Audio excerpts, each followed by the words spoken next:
Assalamualaikum warahmatullahi wabarakatuh. Saat ini kita telah memasuki era revolusi industri 4.0. Pada saat temuan-temuan dari revolusi ini diserap dan diaplikasikan secara maksimal dalam kehidupan nyata, maka akan banyak pekerjaan dan profesi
Perhatian kepada seluruh partisipan, diharapkan untuk tenang terlebih dahulu karena sebentar lagi acara akan segera dimulai. Bismillahirrahmanirrahim. In the name of Allah, the most gracious and the most merciful. Assalamualaikum warahmatullahi wabarakatuh.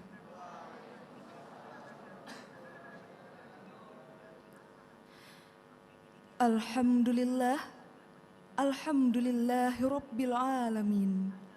Wabihi nasta'in ala umurid dunya waddin.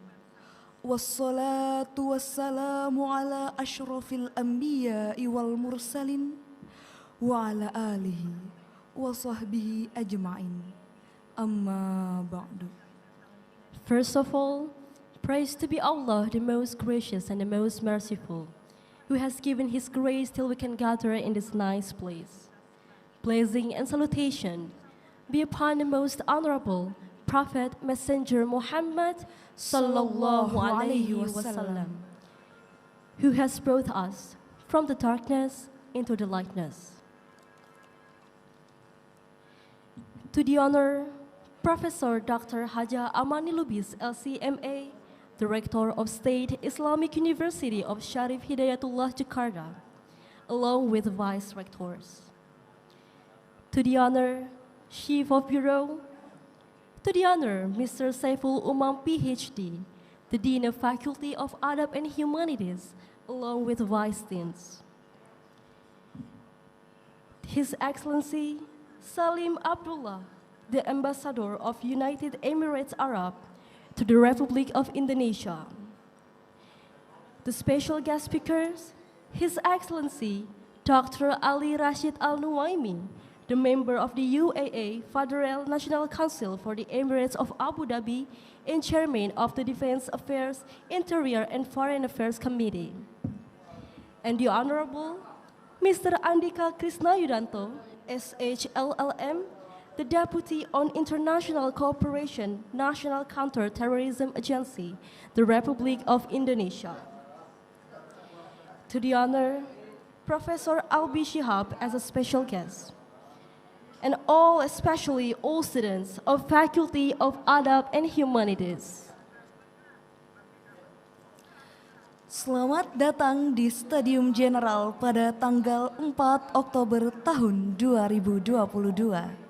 Yang bertajukan koeksistensi dalam keragaman dan perbedaan. coexisting with diversity and accepting differences. Ahlan wa sahlan wa marhaban. As the importance of multiculturalism, respecting other culture and beliefs, we truly reckon that differences show the beauty of the world, which create cooperation and peace in every places. Dengan mengangkat topik stadium general pada kesempatan hari ini, dengan itu kami percaya bahwa pentingnya menghargai perbedaan dan keragaman guna menciptakan dunia yang damai. My name is Tifa Shahla Abdaviota, the student of the Arabic language and literature. And I am Risa Alefka Mardiana, student of the Department of Library Science. It is such a pleasure to be your master of ceremony on this golden opportunity, Stadium General, coexisting with diversity and accepting differences.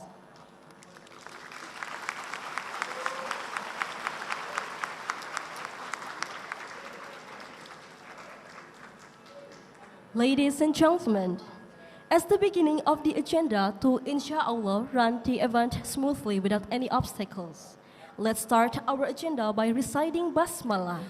Bismillahirrahmanirrahim. The next session is Quranic recitation by Mita Armaina, student of the Arabic language and literature. The time is yours.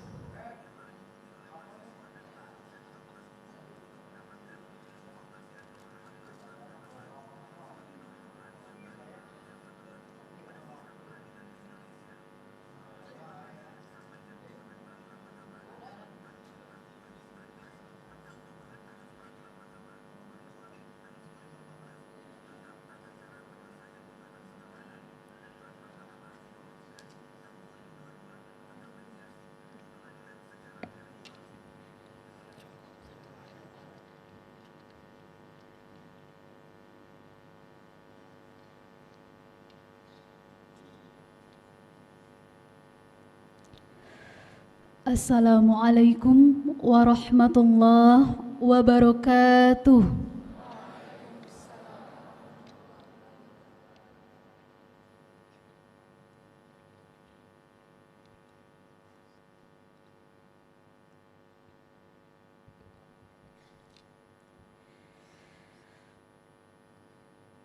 A'udzu billahi minasy syaithanir rajim.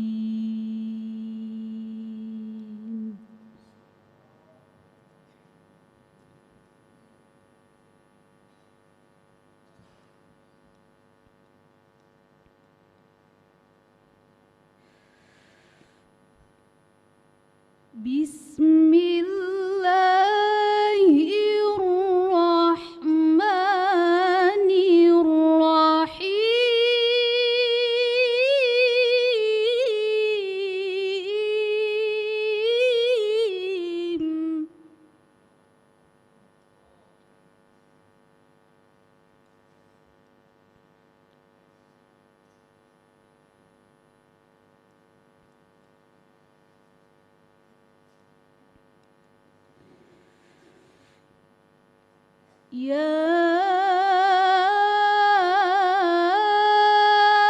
ayyuhalladzina amanu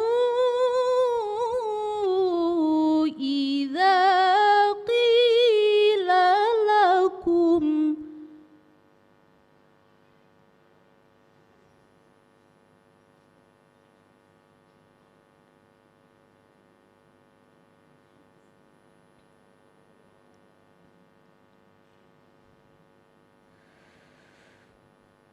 alladzina amanu idza qila lakum tafassahu fil majalis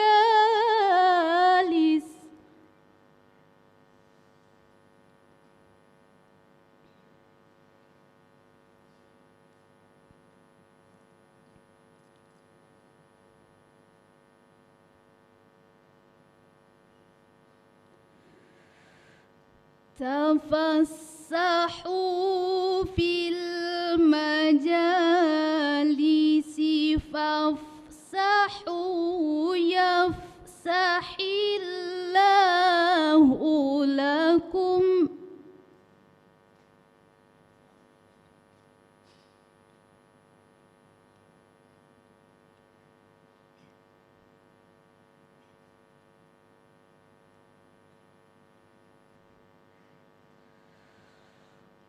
وإذا قيل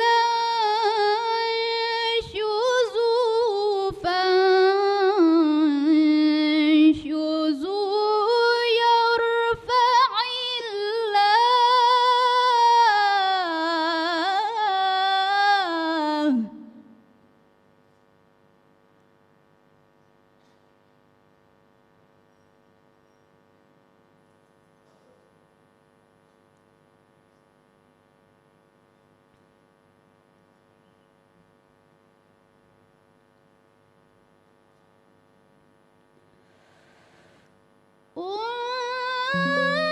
انشزوا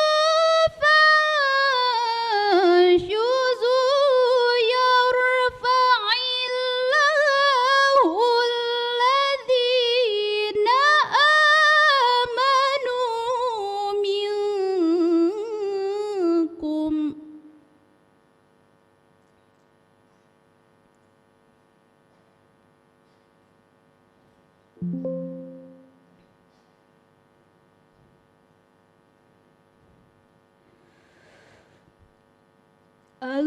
الذين آمنوا منكم والذين أوتوا العلم درجات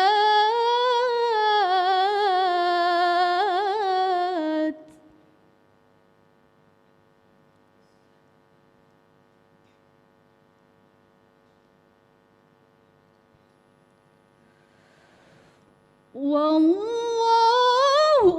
بما تعملون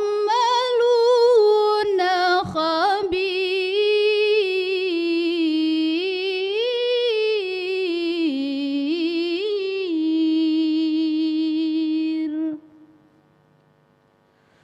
صدق الله العظيم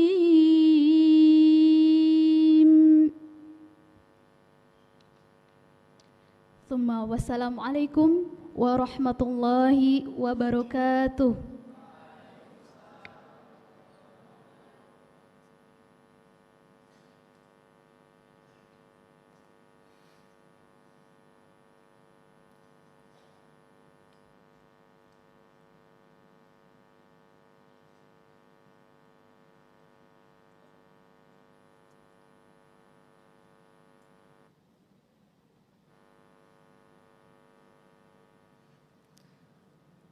Sadaqallahul Azim. May Allah bless us with this Quranic recitation. Amin. The following session is singing national anthem Indonesia Raya in State Islamic University of Sharif Hidayatullah Himni. It will be led by Laila Pajriani, the student of the Arabic language and literature. For all participants, please kindly stand up from your seat.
Participants are allowed to go back to your seat.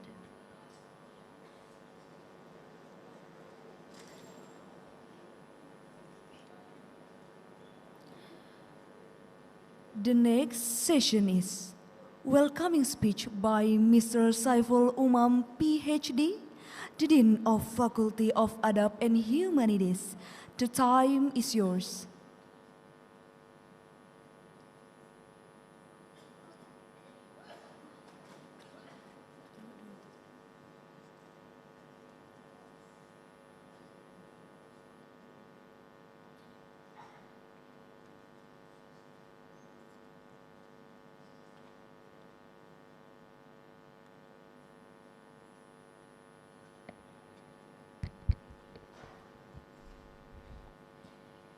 Bismillahirrahmanirrahim. The Honorable Rector of the State Islamic University, Professor Dr. Amani Lubis, His Excellency Ambassador of the Uni Emirat Arab in Indonesia, His Excellency Dr. Ali Rashid An-Nuaimi, Chairman of the Defense Affairs, Interior and Foreign Affairs Committee at the United Arab Emirates National Council, and Chairman of the International Steering Board of Hidayah, the Honorable Bapak Andika Krishna Yudanto, the Deputy for International Cooperation of the National Counter-Terrorism of the Republic Indonesia, His Excellency Professor Dr. Alwi Shihab, the former Foreign Minister of the Republic of Indonesia, all Vice Rectors, all Vice Dean, the Dean also, and lecturers, and our beloved students.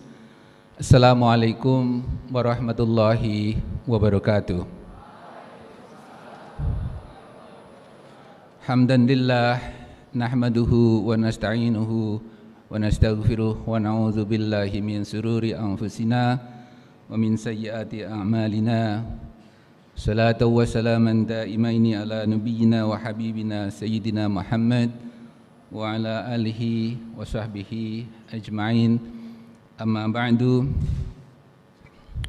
First of all, I would like to welcome His Excellency and his entourage to our campus, the Sharif Hidayah State Islamic University. This might be not the first time for His Excellency, but this gonna be the first time for His Excellency to deliver speech in front of our students. I would like to also welcome Bapak Andika. Maybe he's still on the way, I checked, but he will join us soon. And also welcome to all attendees of this Stadium General. Welcome to our campus, welcome to this wonderful auditorium named after the great man of Ciputat, Professor Dr. Harun Nasution. He was not only one of our rector, but also one of the key figures behind the movement of renewing Islam, or renewing Islamic understanding in Indonesia. Not Islam, but Islamic understanding. Secondly, I would like to inform to the audience, especially to His Excellency and also Pak Andika, that majority of attendees at this time are first-year students, although they are also open to the senior, to the second and third year, and also open to other faculties. So first-year student from the Faculty of Adab and Humanities.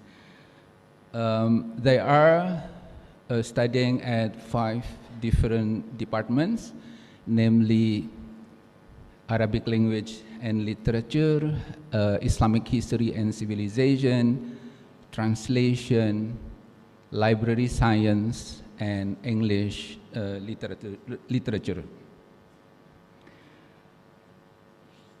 Every year, we usually organize a studium general like this, and it's usually attended by the first year students are required to attend this kind of studium general. We usually discuss the issues, significant issues relating to our knowledge, relating to adab and humanities, but also sometimes relating to current issues.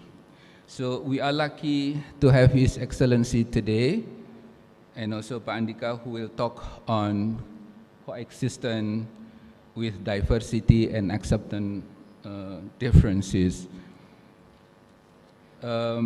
Therefore, we sincerely thank and highly appreciate to both of you who will share with us knowledge and also experience in regard to these issues. In this era, I think there is no other option for us but to coexist with different people, with various people from different backgrounds. Not only coexist, but also collaborate with so many people. We need to work together with as many people as possible to make our life better and more meaningful. But we cannot also disregard and neglect the fact that there are still a few group of people who only make friends with their own group and even advocate the need to be hostile to others who are perceived as the enemy. This is why the public lecture today is very timely and significant, especially to new students who need to learn about the importance, the significance of coexisting with diversity, with different people. So in that matter, the third thing I would like to appreciate and thank to our rector, Professor Amani Lubis, who always support and facilitate our program, including today's public lecture. Without her help, I'm sure the Faculty of Adab would never had a studium general with such two significant or important figures. Therefore, I would like to also invite the rector to deliver a speech, especially to our students in regard to this issue. Then, as the Dean of the Faculty of Adab, I do expect that there will be other programs following this session that will benefit the UIN Jakarta in general, and especially to our faculty. As I mentioned earlier, that the Faculty of Adab and Humanities has 5 departments, 2 of them relating to Arabic language, which are Arabic literature, Arabic language and literature, and translation. This translation is Arabic, Indonesia, and vice versa. Teaching Arabic to non-Arabic speakers need to be updated with new method so that teaching Arabic will become more effective. This is just an example of program that might be implemented in the future, facilitated by His Excellency, and will benefit to our lecturer. Last but not least, I would like to thank and appreciate all staff and lecturers of the Faculty of Adab who have worked hard to prepare and manage this event. Special thanks goes to Pak Usep. I should mention here because under his coordination, this event is run smoothly. Also, thank to all the Vice Dean, the Vice Dean 1 and 2, and also to all chair of department who have worked hard to succeed this event. Please also accept our pardon, our apology if there are inconveniences during this implementation of the program. Forgive me. Assalamualaikum warahmatullahi wabarakatuh.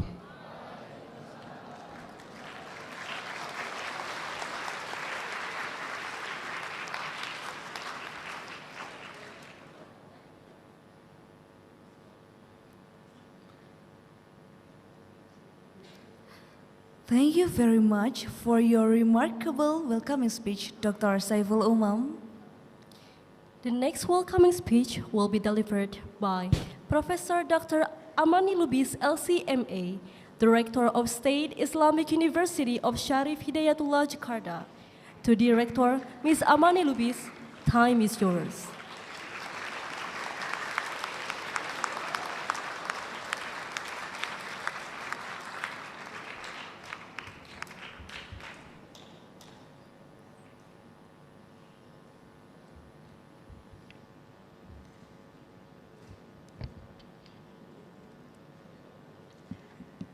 Assalamualaikum warahmatullahi wabarakatuh. Alhamdulillah wassalatu wassalamu ala rasulillah, amma ba'd.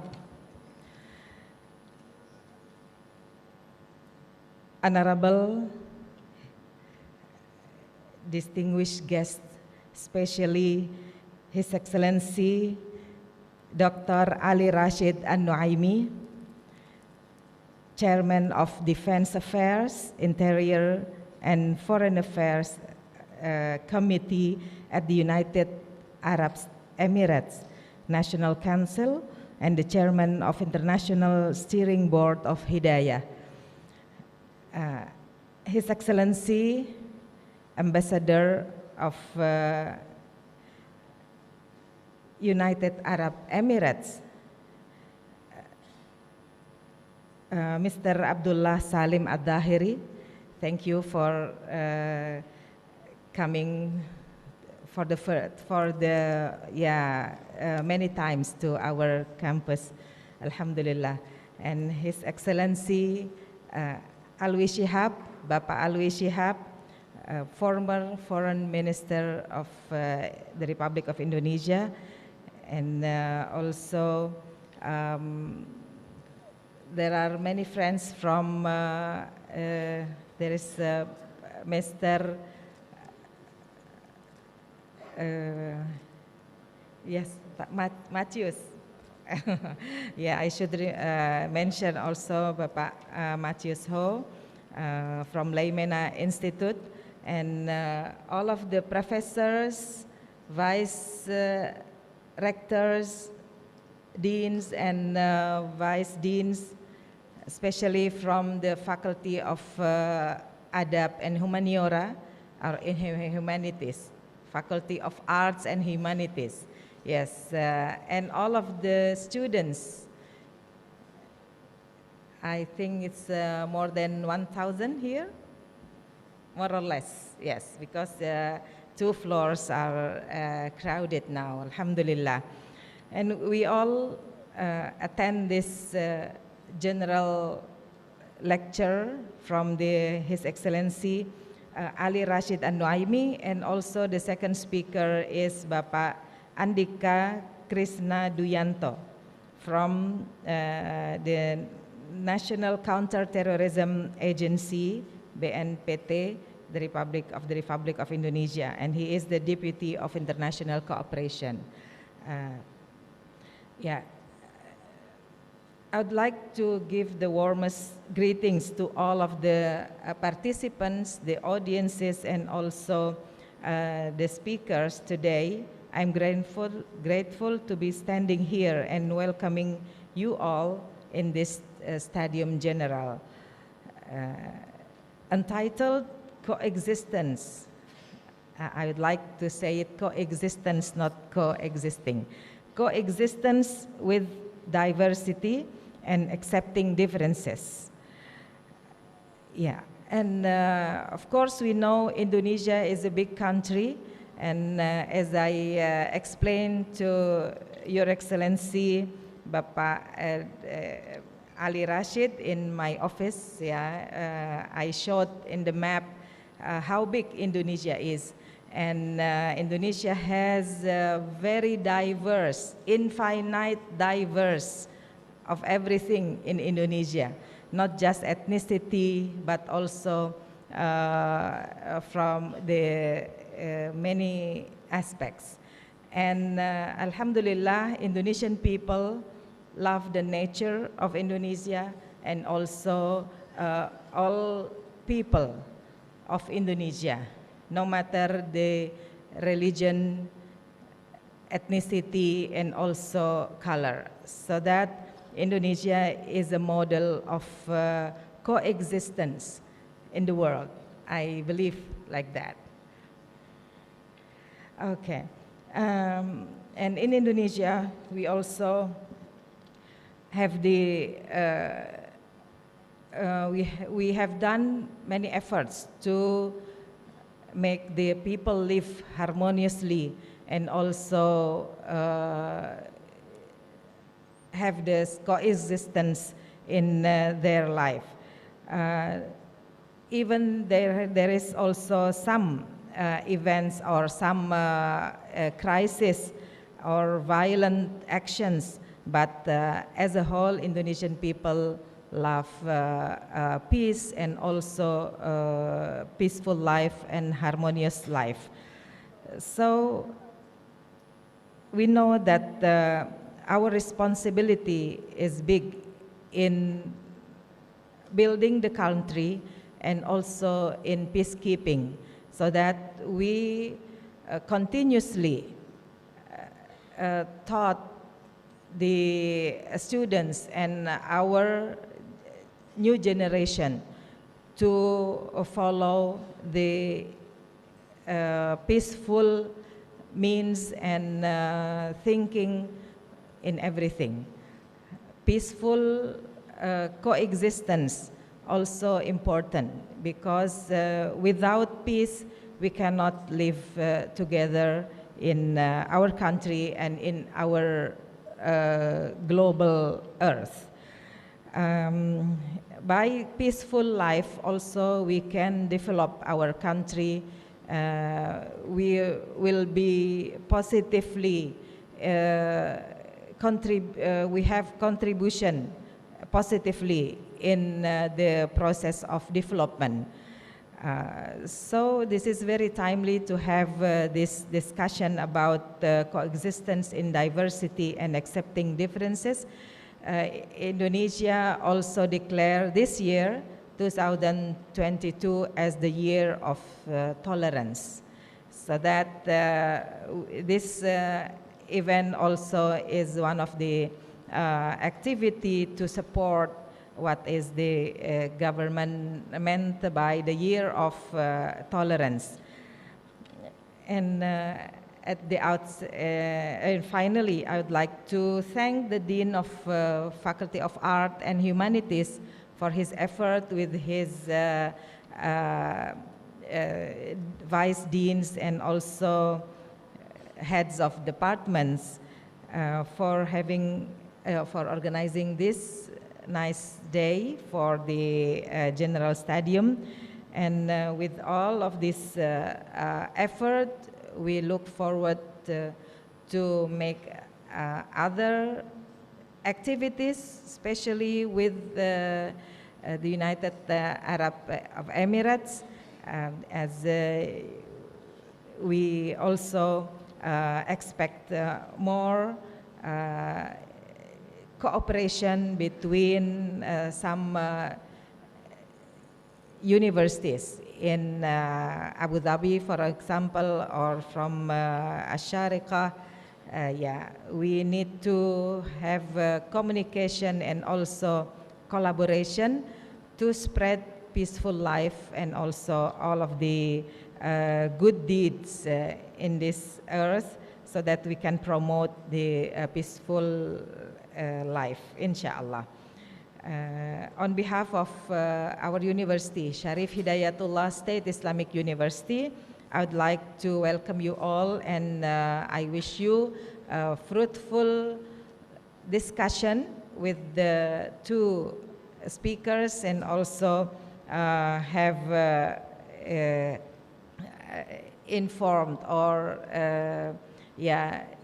have knowledge more about defending the coexistence in Indonesia, especially, and in the world, and also to deliver, to welcome all of the ideas from the speakers, inshallah.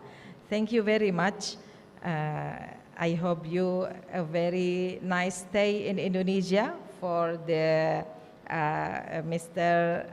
His Excellency Ali Rashid with his entourage from United Arab of Emirates.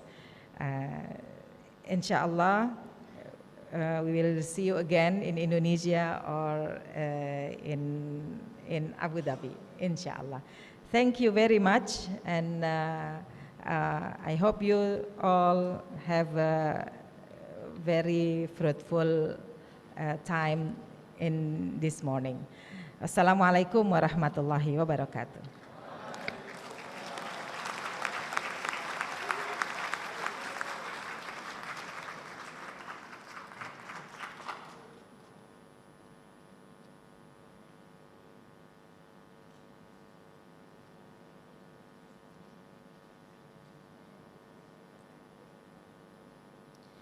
Thank you for your welcoming speech, Professor Dr. Amani Lubis. The following session is prayer recitation. It will be led by Dr. Haji Adang Astari MA, the Senior Lecturer of Faculty of Adab and Humanities. To Mr. Adang, the time is yours.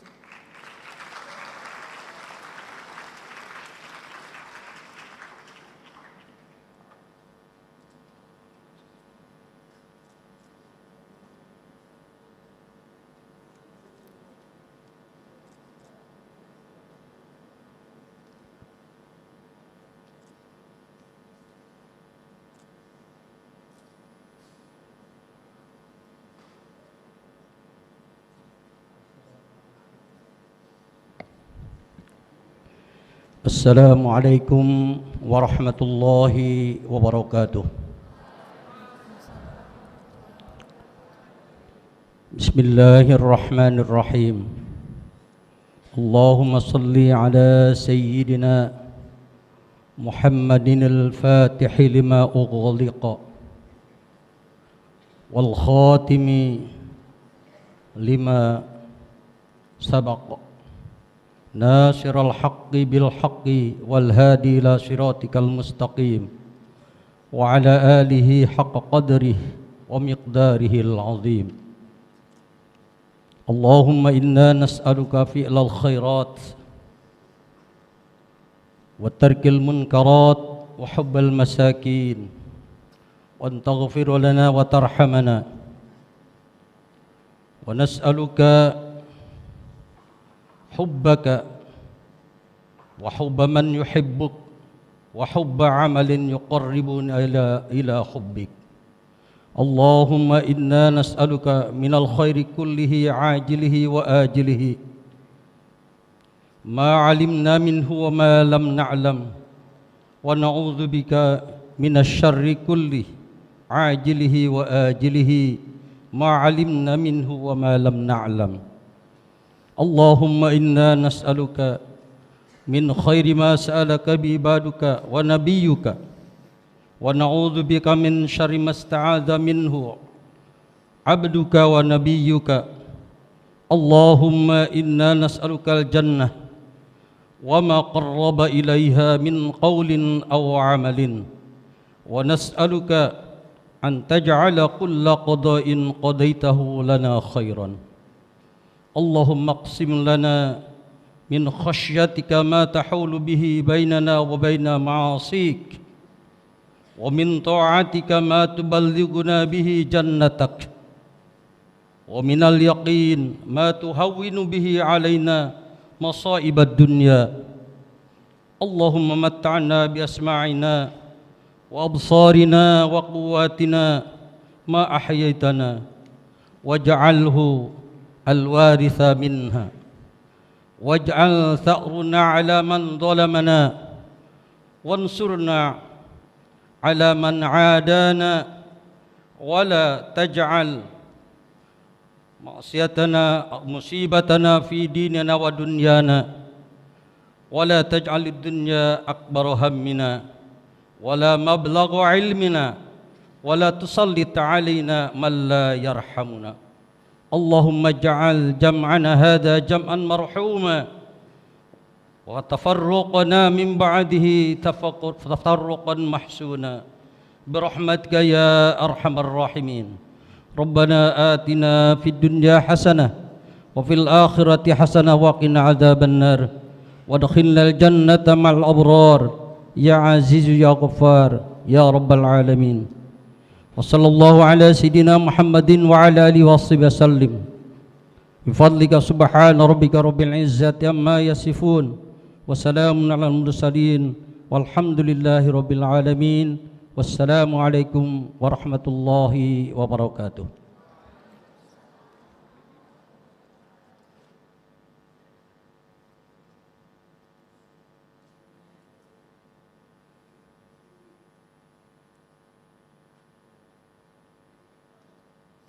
Amin. Amin Ya Rabbal Alamin.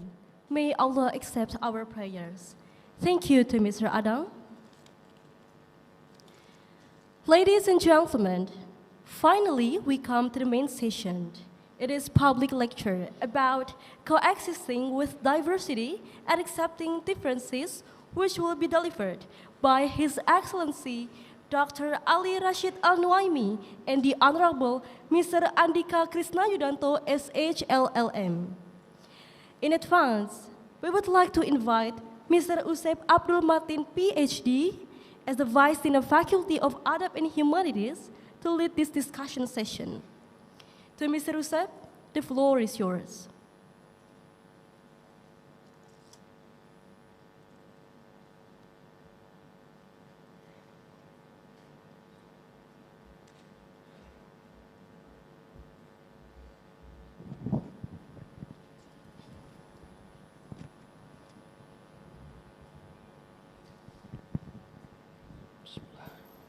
Ladies and gentlemen, may I have your attention, please?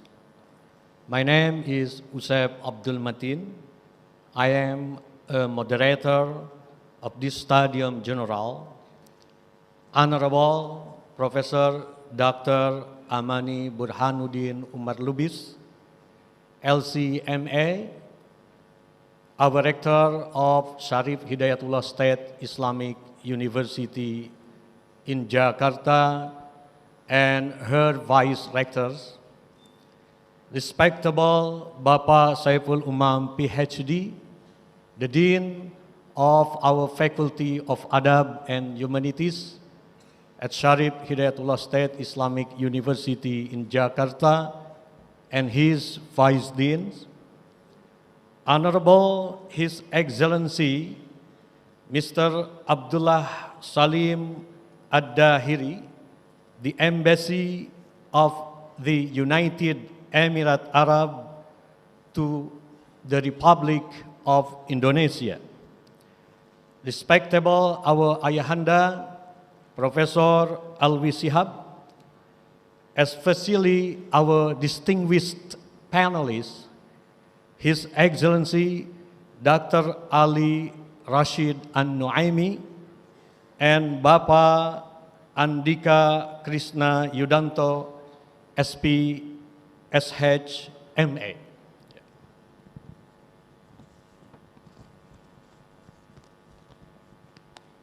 I'd like to invite our special guest speakers, His Excellency Dr. Ali Rashid An-Nuaimi and Bapak Andika Krishna Yudanto to come to the stage.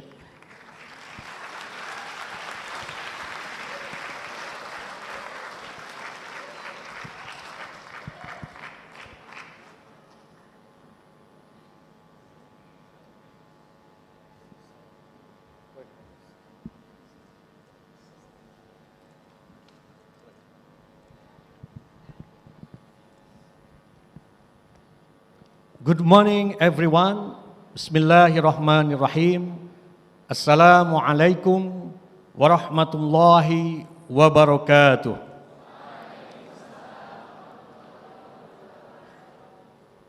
I would like to welcome you all to this presentation. In this occasion, we would like to have presentations about maintaining our ability to coexist as well to accept differences from our special panelists, Dr. Ali Rashid An-Nuaimi and Bapak Andika Krishna Yudanto. Before the presentation begins, allow me to introduce you the panelists briefly. To my right is His Excellency Dr. Ali Rashid An-Nuaimi. He is the author of Koeksistensi dalam Keragaman dan Perbedaan. And I think that you have with you this book. Dr. Ali Rashid An-Nuaimi is a member of the UAE Federal National Council for the Emirate of Abu Dhabi and chairman of the Defense Affairs, Interior and Foreign Affairs Committee of the Council. Dr. Ali An-Nuaimi is also a leading international expert on extremism and education. He has more than 30 years of outstanding academic and professional achievements in government, non-government, and private sectors within the United Arab Emirates and abroad. The next speaker is Bapak Andika Krishna Yudanto.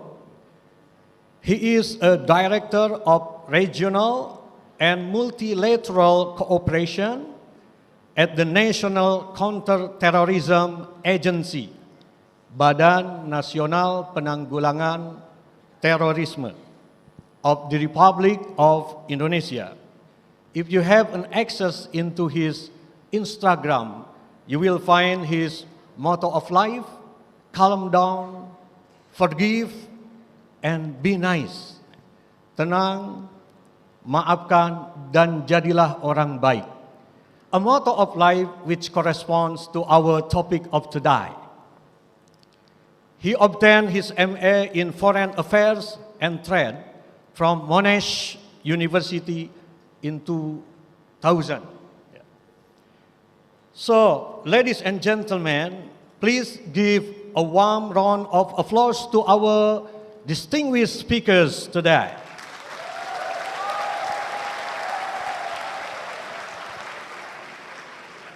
And I would like to give 40 minutes to each of our speakers. Without further ado, I would like to welcome the first speaker, His Excellency Dr. Ali Rashid An-Nuaimi, to deliver the presentation. All right? Dr. Ali Rashid An-Nuaimi, the floor is yours. Bismillah ar-Rahman ar-Rahim. Alhamdulillahi Rabbil Alameen. Wassalatu wassalamu ala nabiyyina Muhammad wa ala alihi wa sahbihi ajma'in. Professor Amani, distinguished guest, my dear student, thank you very much. No. I will do it my way. Okay. You see, I'll talk to the student. And by training, you know, I am an academician. I spent more than 37 years in the university. I stepped down as director of the largest public university in the UAE. So I'll go back, you know, to my role as a lecturer. And I'll do it my way, I'm sorry. You know, always, you know, I like speaking to the student because they are, you know, deep in my heart. I see the future in them. And this is where, when I speak to you, I see not only the future of Indonesia in you, but I see through you the way that the world will look at Islam. Because you don't represent yourself. Indonesia has the largest Muslim population. And the world look at you as a model for these great values that Islam has related to coexistence and acceptance and respect of others, regardless of the differences. You should be proud as Indonesian that you represent a version of Islam actually rooted in real Islam. Islam of peace, Islam of mercy, Islam of love. And also, you have to be proud of your rector. Professor Amani is not only doing a great job in managing this university, she is playing a regional and international role in promoting Islam as a religion of peace, as a religion of mercy and love. And this is what we have to understand and have to work hard, to promote globally. I was really amazed, surprised to know that this is the year of tolerance in Indonesia. We had the year of tolerance in the UAE in 2017. And when we started that, people were asking, why are you doing this? And by the way, the word tolerance does not reflect really the word of tasamuh in Arabic language. Tasamuh comes deep from your heart. But tolerance in English, the term, you tolerate others, okay, you are not like me, but, I will not challenge you, I'll accept you to a certain extent. But the word tasamuh is deep-rooted in respect, acceptance, and appreciation also for others, deep from your heart. So, the role that we play as Muslim when we come to talk about tasamuh, it's very important to understand it. It's not that something that we do for propaganda, but we do it because it is deep-rooted in our religion. And this is why, Allah subhanahu wa ta'ala, when He said, وَمَا أَرْسَلْنَاكَ إِلَّا رَحْمَةً لِلْعَالَمِينَ. And the Prophet sallallahu alayhi wa sallam said, إِنَّمَا أَنَا رَحْمَةٌ مُهْدَاةٌ. The word mercy, you will see it everywhere. Actually, you can't pray without remembering mercy and peace. You end your prayer with what? Assalamu alaikum. The Prophet sallallahu alaihi wasallam said, Afshu salam. Spread peace. This is why it's very important for you as Indonesians to value your great achievement. That you are representing a model of Islam that you should be proud of. In other places of the Muslim world, Islam is hijacked by those who used it as an ideology to serve their political agenda. The version of Islam that you have, we want, not you, we want the world to look at Islam through your version, not our version, that we have it in our area, which we are still suffering of those extremists and terrorists. I'm talking to you because there is those who want to hijack your mind and heart and try to convince you that Islam is a religion of what? Of hate. And this is why from the beginning I started by mentioning that Islam is a religion of mercy.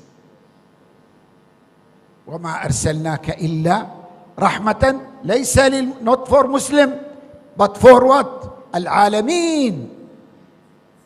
And this is why I want to start by talking about the subject, the issue of coexistence. Diversity is a reality everywhere. You won't find one society with one religion, one ethnic, one color, one nationality. This does not exist. Everywhere, wherever you will go, in any country, in all community, you will see a very diverse community. People belong to different religion, even different madhab, different ethnic, maybe different color, different nationality. And wherever there is differences, it's either that those with these differences fight together to prove that their religion or their ethnic or their nationality is better than the others, or they have to learn how to live together with acceptance of their differences and respect to these differences. Acceptance and respect. This is why the Prophet sallallahu alaihi wasallam, you know, in Mecca there was a small number of Muslims and the other are non-believer. But when he came to Medina, the first thing he did, he understood the fabric, the social fabric of the Medina community. From the beginning, he saw that there is Muslim, but there is also others. There is Jews in Medina and others. And this is where he started by putting the first constitution, Sahifat al-Madinah. When you read it, you understand the importance of coexistence. You understand the importance of acceptance of others and respect. When we talk about coexistence, it's not that something we see that we need it now. No, it's deep-rooted in our religion as Muslim. And this is why the Prophet ﷺ, he started with this. The first thing he did in Medina wasn't to teach the Muslim how to pray or how to fast or how to do zakah. The first thing he looked at is the security and stability of the community. And he understood that there's a very diverse community there. And he should put a law, regulation, constitution that will govern all, Muslim and non-Muslim. And this is where he wrote what we call Sahifat al-Madinah. All of you should read this. This is at the beginning. Not only that, the Prophet sallallahu alaihi wasallam at the end of his life, after he became to Medina, the 9th year of Hijrah, he started receiving those delegations from all over the Arabian Peninsula, Muslim and non-Muslim. And in that year, he received a delegation from Najran, Christian from Najran. And you see, I'm mentioning this because this is at the end of his life. They came to the Prophet ﷺ in his mosque, Al-Masjid al-Nabawi. And they came wearing what? Their cross. Everybody saw them with these. they are distinguished by this cross. And they start talking to the Prophet ﷺ, not to become a Muslim, but to saying that we want to live in peace with you. And he didn't try to make da'wah to invite them to Islam. He started talking to them. And then suddenly they stood and they wanted to leave the mosque. And the Prophet ﷺ, to where? Ila ayn. And they said, it's time for our prayer. And the Prophet ﷺ said, you pray here. They prayed their prayer as Christian in the Al-Masjid al-Nabawi, in the mosque of Rasulullah sallallahu alayhi wa sallam. Even they spent the night there. They slept in the mosque. And it showed you how the Prophet sallallahu alayhi wa sallam saw the importance of sending a message to whom? To the Muslim, to the Sahaba, about acceptance of others with the differences, about the respect to them, even allowing them to pray their prayer as Christian in the mosque and also to sleep in the mosque. We talk about this because this is the only path that we see to have security and stability and prosperity in any society. It's either we use religion as the platform to bring us together,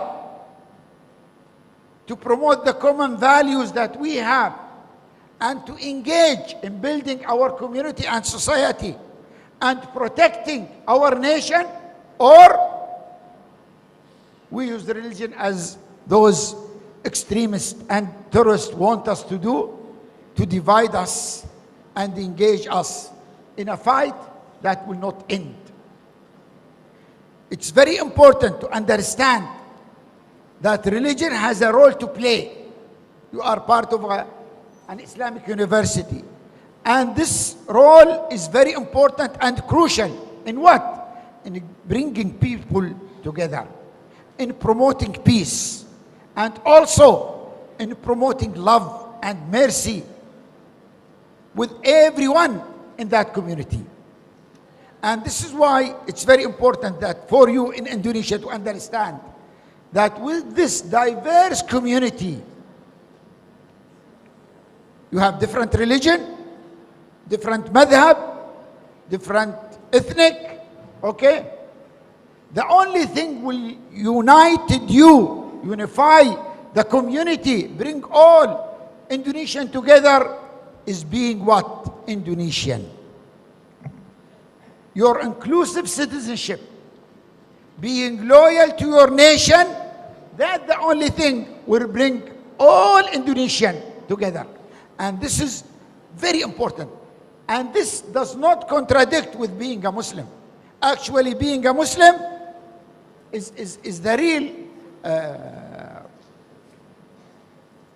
real player, or the major player in sending the right message to others, that we accept you and we respect you and we are willing to live with you regardless of our differences.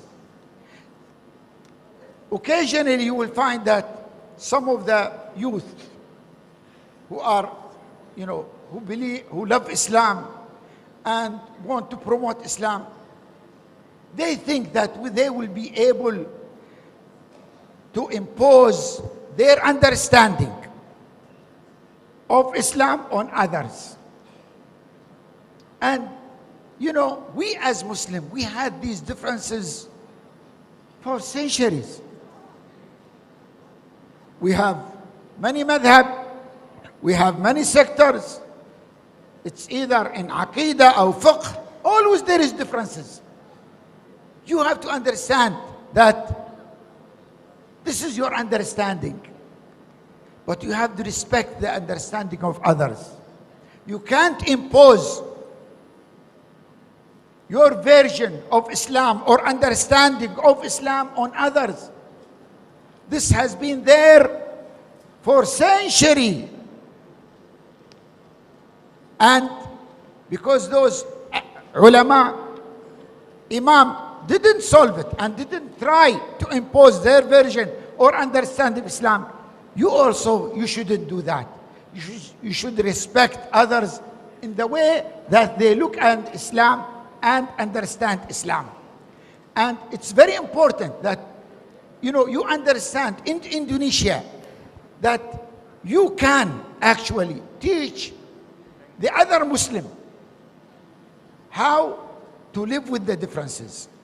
Islam came to Indonesia not by war, but by those who came with the akhlaq, the behavior, the way that they dealt with others, by the mercy that they have in their deep heart toward others. And this is the way why Islam spread in this area. We need you to teach the Muslim in all over the world how to spread Islam, how to promote Islam, how to represent Islam. This is something that your grandparents did. You should be proud of it, and you should stick with it and do the same as they did. And be careful not to follow others in our region, because unfortunately many in our region, their mind and heart were hijacked by those extremists and terrorists who try to use Islam against others and against Muslim. And I'll give you an example now. Afghanistan. Now Afghanistan is ruled by Muslim, but almost every week there is a terrorist attack by Muslim on Jumu'ah prayer. Almost every week there is tens of Muslims are killed by Muslim because of what? Because the way they think that their understanding of Islam is the right and the others, their understanding is wrong, and they have to impose on that. This is why I emphasize that you have to maintain the understanding of Islam that rooted in Indonesia, that your grandparents had. Keep it, maintain it, protect it, be proud of it, and try to teach other Muslim about it. Coexistence, we need it as individual, we need it as a society, we need it as a nation, with this diversity and with the differences. Allah subhanahu wa ta'ala didn't create us the same. Even here, we are different in our color, different in our eyes, nose, the way we look, different in our taste, different in so many things. We have to respect these differences. What you see in this hall, the difference that we have, this is almost the same everywhere. And not only as us as individual, but also in the way that we look at life, the way that we look at religion, the way that we look at how should we be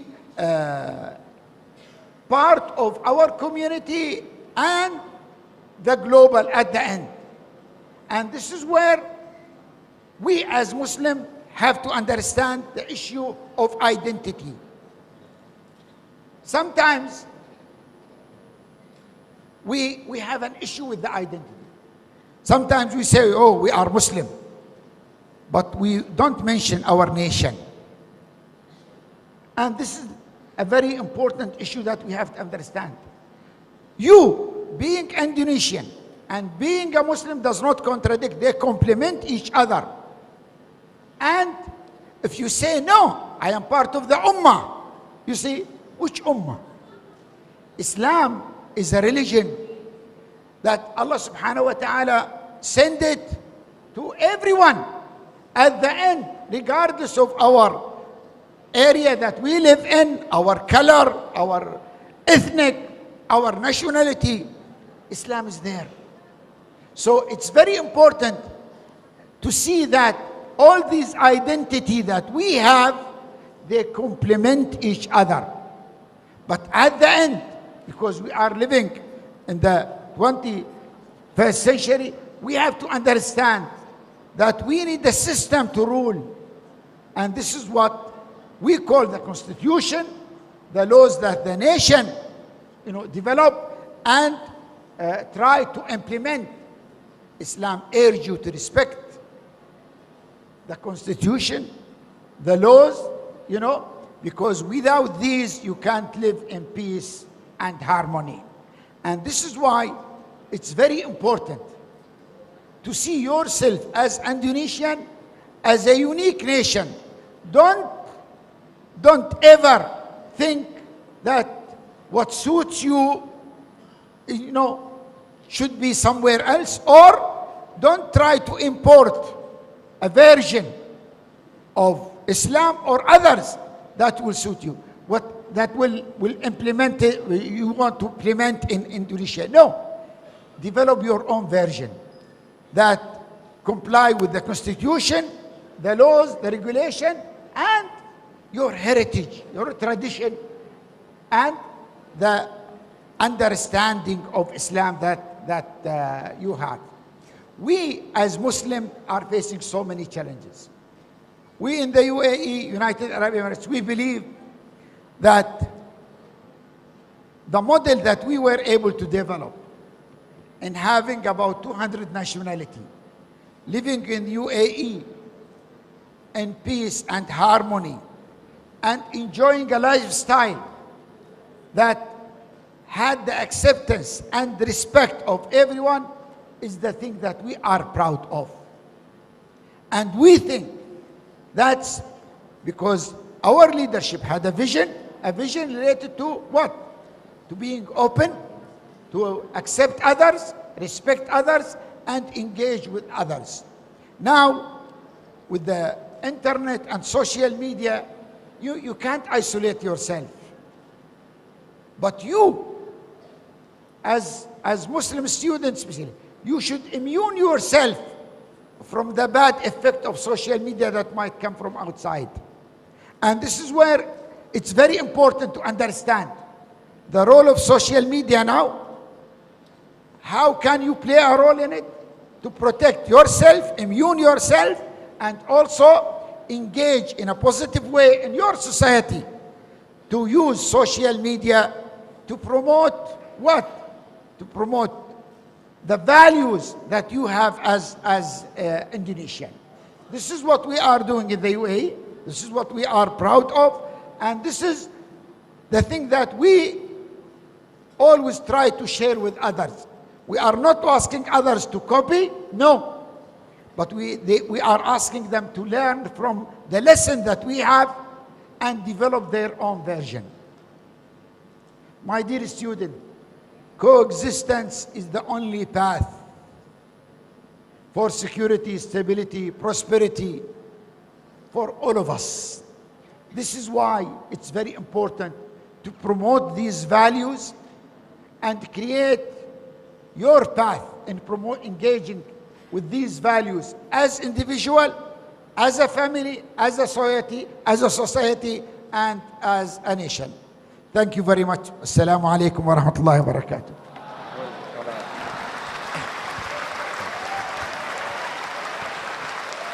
Thank you very much, Your Excellency Dr. Ali Rashid An-Nuaimi, for your excellent presentation. Ladies and gentlemen, please give a warm round of applause to our Excellency Dr. Ali Rashid An-Nuaimi once again.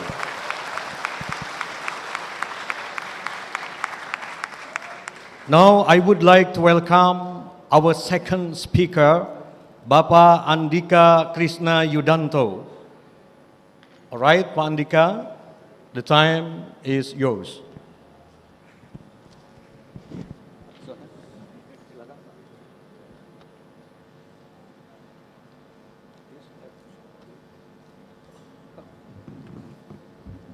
Thank you, moderator, and let me use this lecture board because I think it's been standing here for some time. But again, I would like to take off my robe, but I don't have a robe. If I take off my shirt, I'll be half naked inside here. So, Assalamualaikum warahmatullahi wabarakatuh. Selamat pagi, salam sejahtera bagi kita semua. Of course, I have so many distinguished persons and VIPs in this room.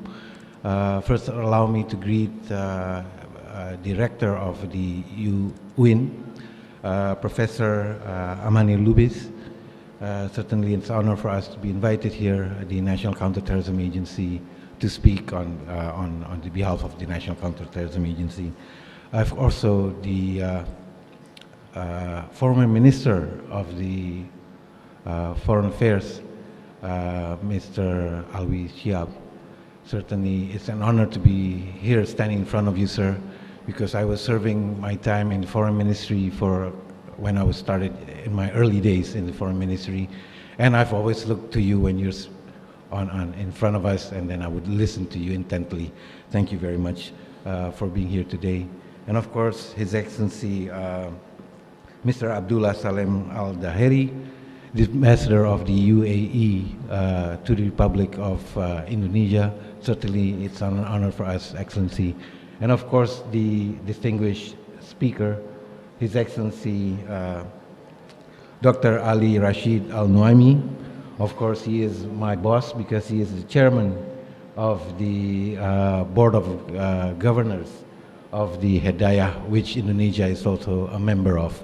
And of course, we always listen to our chairman whenever he speaks. And certainly it was a delight to listen to you this morning.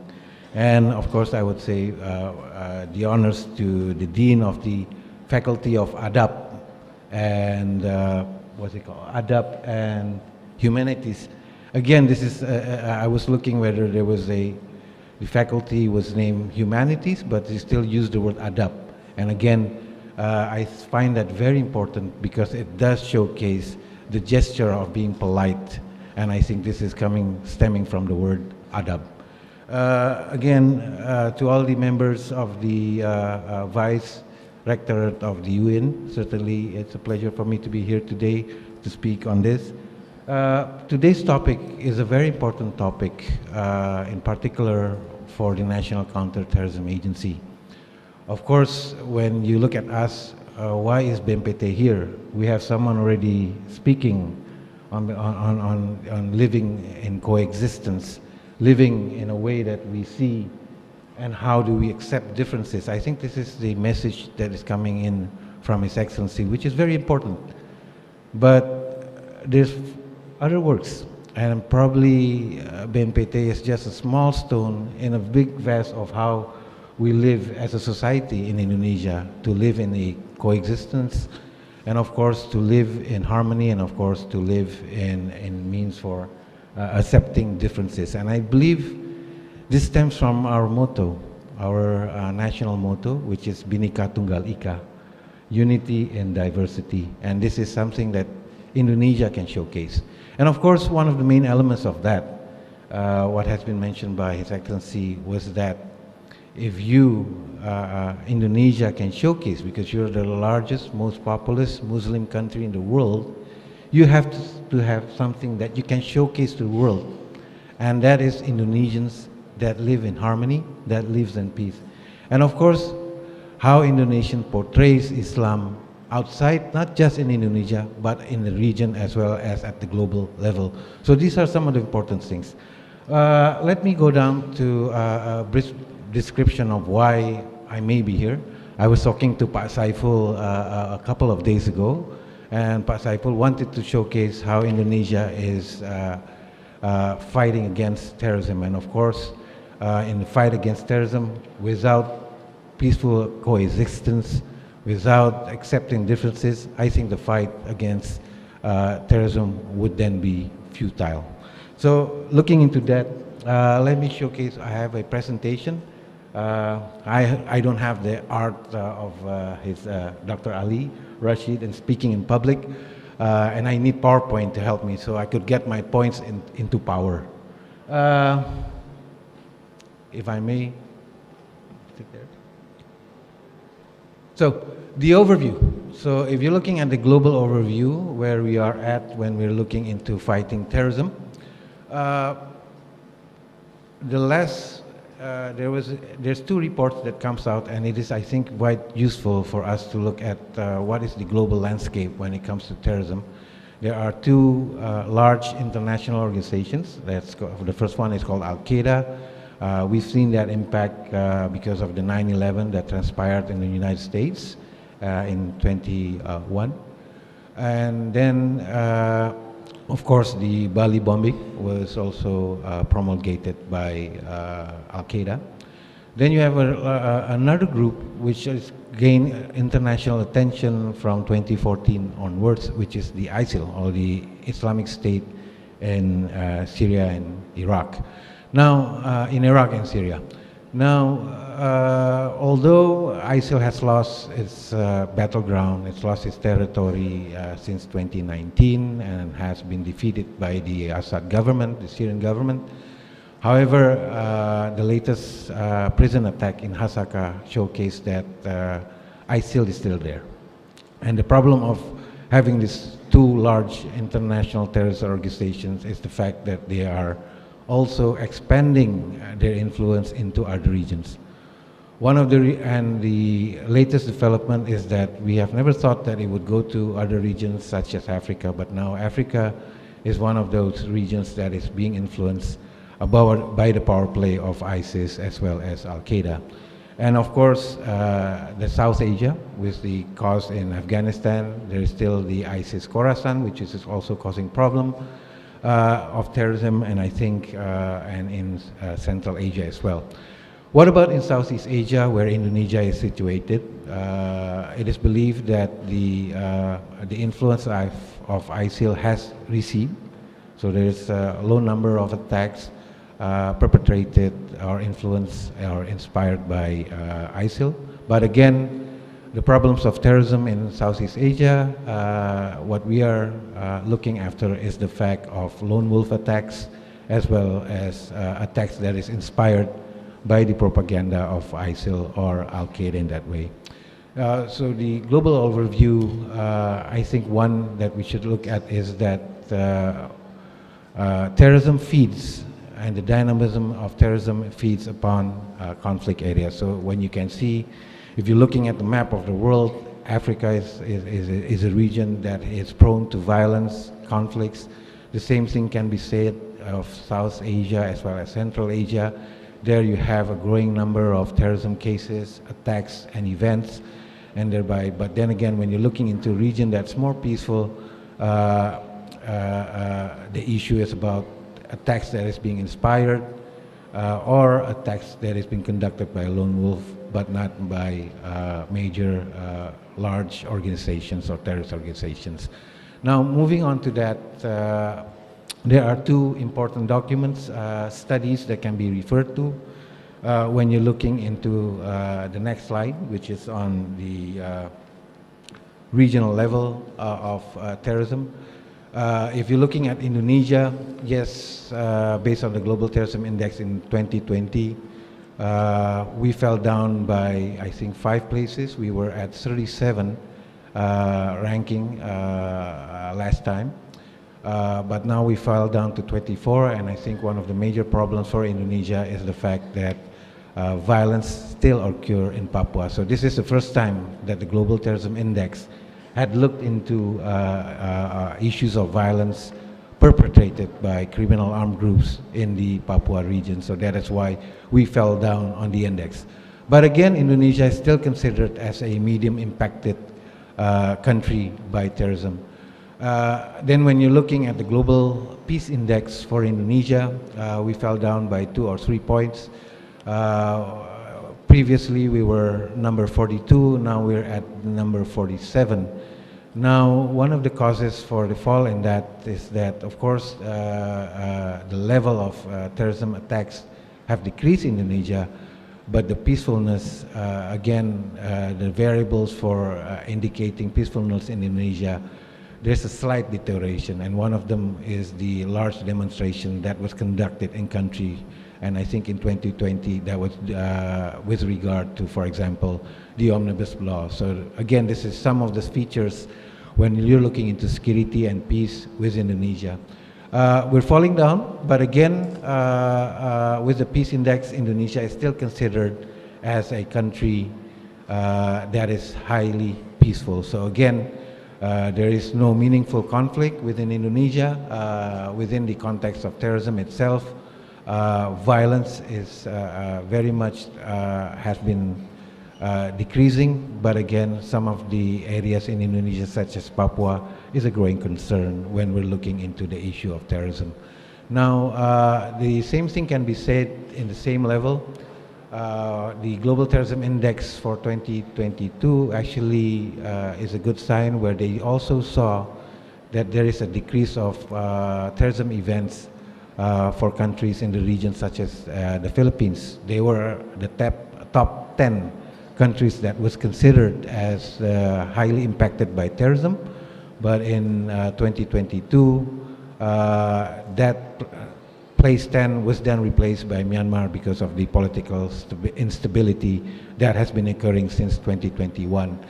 And the same thing can be said for the Global Peace Index, which the Philippines now is among those countries that are considered have bettered themselves. Unfortunately, Myanmar fell down a couple of numbers within the region because of the political instability. So this is where we are at when we're looking at the region itself. Moving on. As an overview at the national level, when the pandemic started in 2020, we had in 2019 there were around 300 arrests for terrorist suspects. In 2020, because when the start of the pandemic, there was a decrease of numbers of terrorist suspects that were arrested, amounting to around 200. But in 2021, there is another increase of terrorist suspects being arrested. Around 370 individuals are arrested. And one thing that stood out was that the two large terrorist organizations in Indonesia, before it was the Jamaah Ansarud-Daulah that was being arrested by the police, but in 2021 we saw a rise, half of the numbers of arrests were due regards to the Jamaah Islamiyah. Now, what is the police chief in 2021 also reported that terrorist attacks in Indonesia have fallen down by 53.8%. So the terrorist attacks have been mitigated to around 53.8% of terrorist attacks in Indonesia. So this is a welcoming development for Indonesia. That attacks has been minimalized, but of course there's a rise numbers of arrests, and it could only mean one thing, that the law number 5 of 2018 is starting to work, because the police, I believe, do have the means for capturing individuals that are deemed to be preparing terrorist acts. So these are some of the things that are working. But also, BNPT, for example, in 2021 conducted a survey involving 34 provinces of Indonesia, conducted by the Coordinating Forum for Prevention of Terrorism, which is called the FKPT.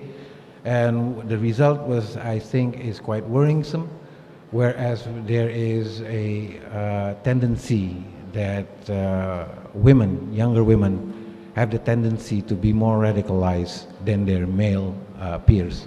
So this is one of the findings based on that particular survey.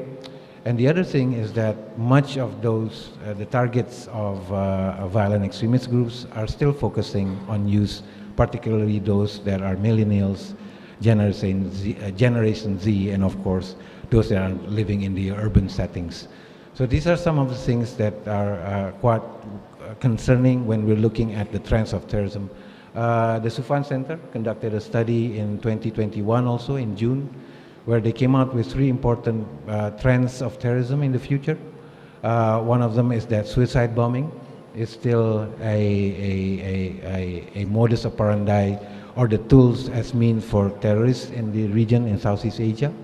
The other one is the increasing nature of women getting involved in terrorism, not just as supporters but also as perpetrators.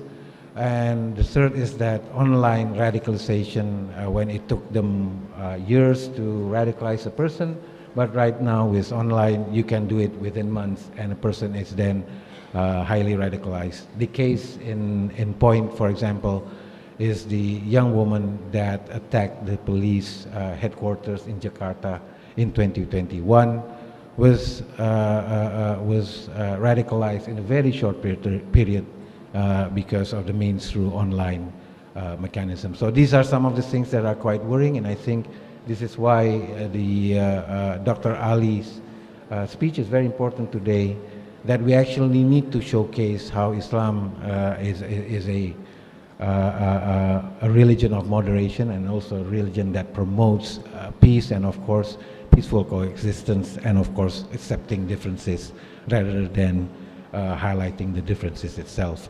Now, moving on to that, how is Indonesia, the government, working on this?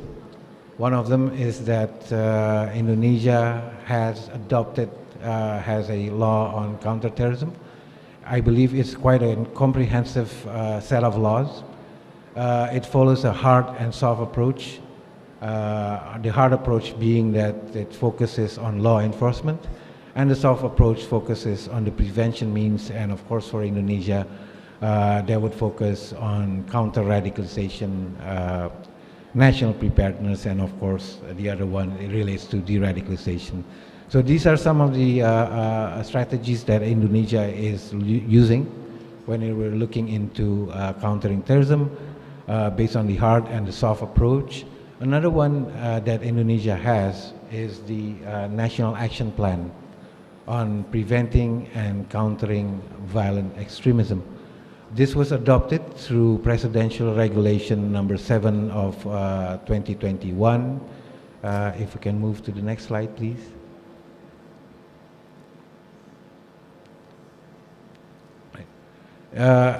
And this is where we are at. And I think when we're looking into what's happening in the society, why are individuals, why are groups engaging in violent extremism, there are two factors. One is the conditions conducive, and that is the push factor, the pull factor. For example, economic hardship,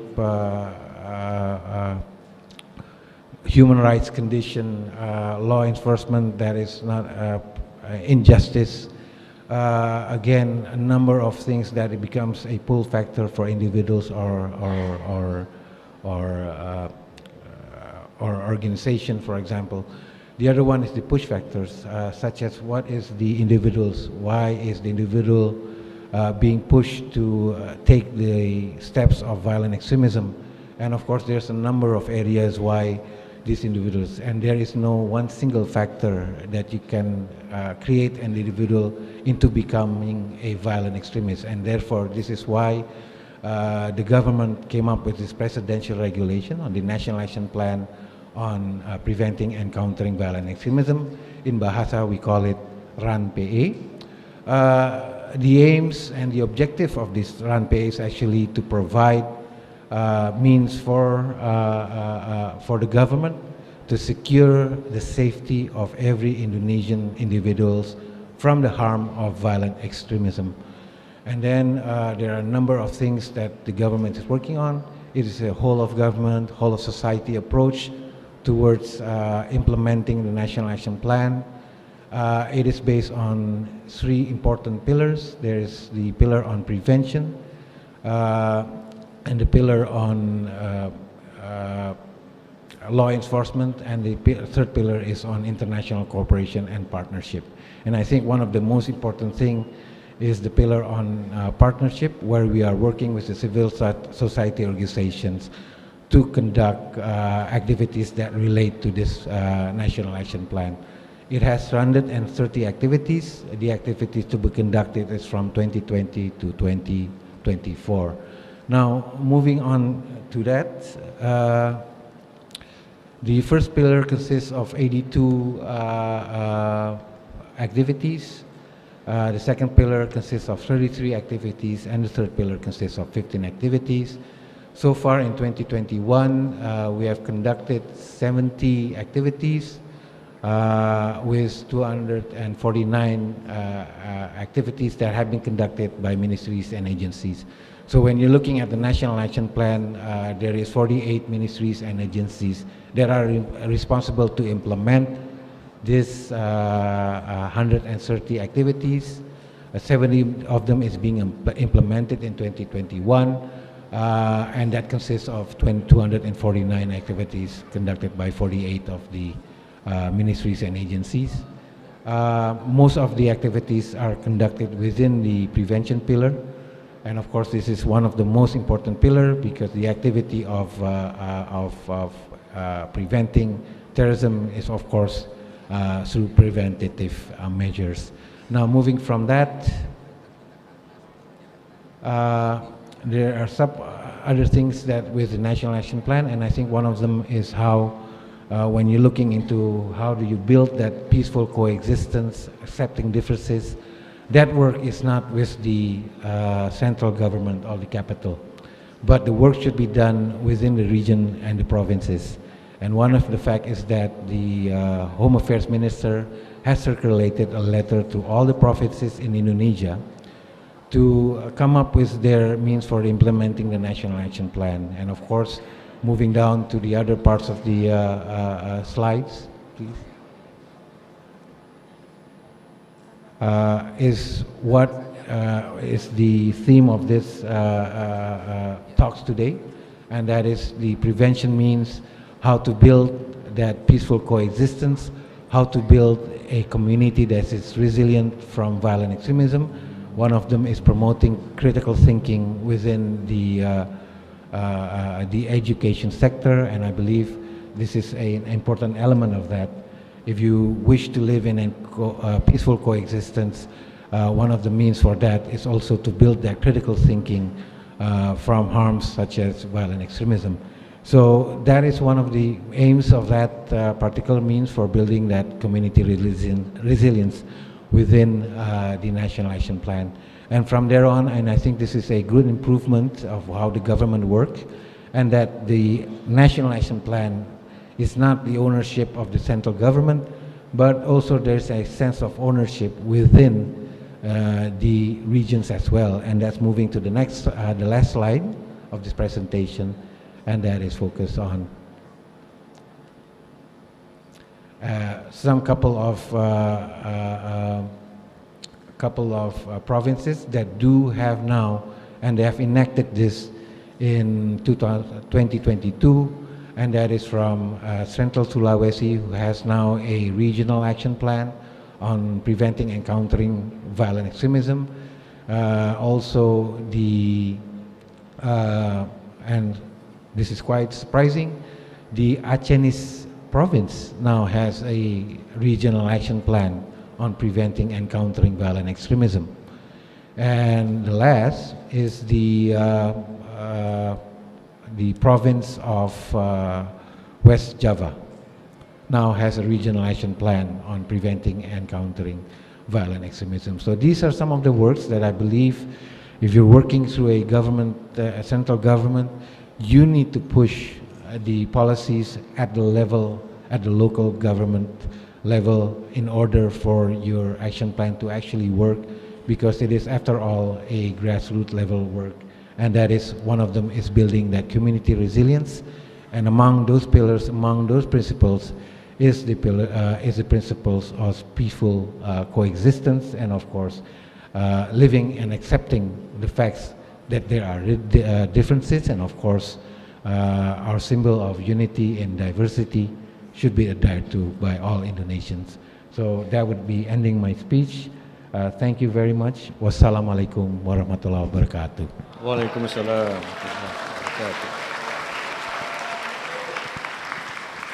Thank you very much, Bapak Andika, for your excellent presentations. Ladies and gentlemen, please give a warm round of applause to Pak Andika once again.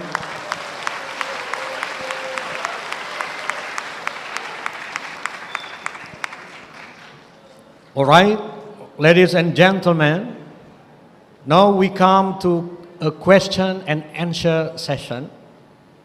There will be only 2 sessions, and each session is for 3 questions. Please don't forget to mention your name. Any question? Please stand up and raise your hands. So, okay. Let me start from the front, okay? Rizal, and the second one would be, please stand up. Are you Alia, yeah? Alia. And another one would be the one in the corner. Okay. We have 3 people first for 3 questions. Yeah? That would be delivered to our distinguished speakers. Please, Rizal.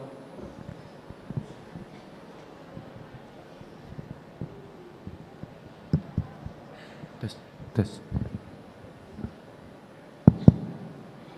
Bismillahirrahmanirrahim. Assalamualaikum warahmatullahi wabarakatuh. Thank you for excellent presentation. My name is Rizal Taufikur Rahman, as head of the Student Executive Council of the Adab and Humanity Faculty. I would like to ask His Holiness Dr. Ali Rashid Al-Nuaimi and Mr. Andika Krishna Yudanto, what will you do to overcome the tension between modernity and orthodoxy, and can we forge cooperation in Islamic uplifting peace as we have in our university religious moderation program? Thank you. Wassalamualaikum warahmatullahi wabarakatuh. Waalaikumsalam warahmatullahi wabarakatuh. Thank you very much, Rizal. Yeah. The second would be you, Alia.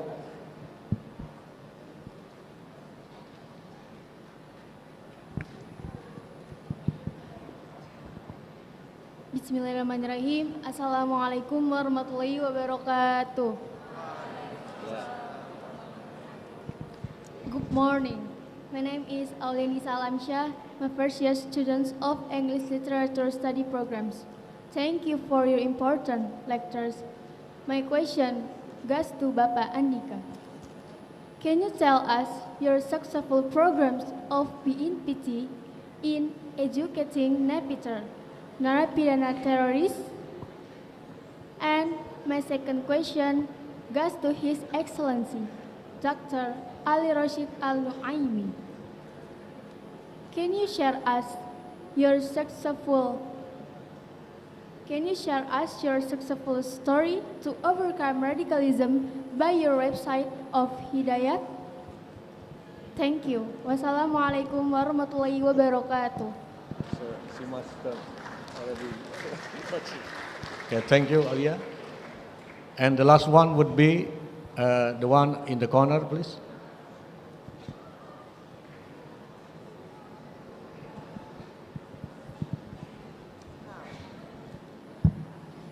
Assalamualaikum warahmatullahi wabarakatuh.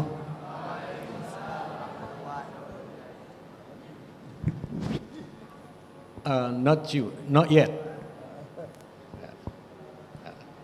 Yes. Maybe in the second session. Okay. Thank you.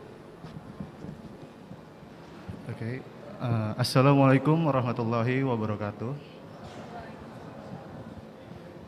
First, let me introduce myself to you. My name is Muhammad Juang. I'm an English literature student from Sheriff Allah State Islamic University, Jakarta. For the first, I want to ask Mr. Dr. Ali Rashid Al-Nuaimi. Like what you said before, you said that Allah is not made us in the same form. And I believe that that is the reason behind that. And as we know that Indonesia have so many cultures ethnicities, and religions. And my question is, how to make that differences to be our strength, to make our country to shine in international aspect. Thank you. Thank you very much. So we have 3 questions, two to Dr. Ali and to Pak Andika. I think 3. To you is 3. So I would like to invite Dr. Ali first to respond to the question. What's the first question? The first question is about how to overcome the tension between the orthodoxy and modernity. Yeah. And he said that here we have the program of religious moderation, and he wants to learn about overcoming these tensions from you.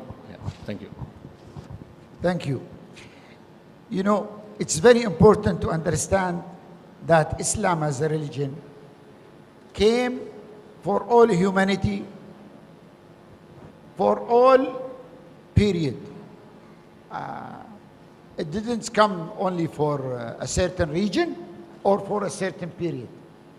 And this is why it's very important to understand that Islam can accommodate all society, all culture, and not to create or enforce a certain culture on a certain people. This is why, you know, during the Islamic civilization, Muslims in different of the part of the world, they wore different clothes. Also, you know, they eat different food. You know, they have different behavior. Islam didn't impose on them something that they are not used to it. This is where, you know, customs should be accommodated.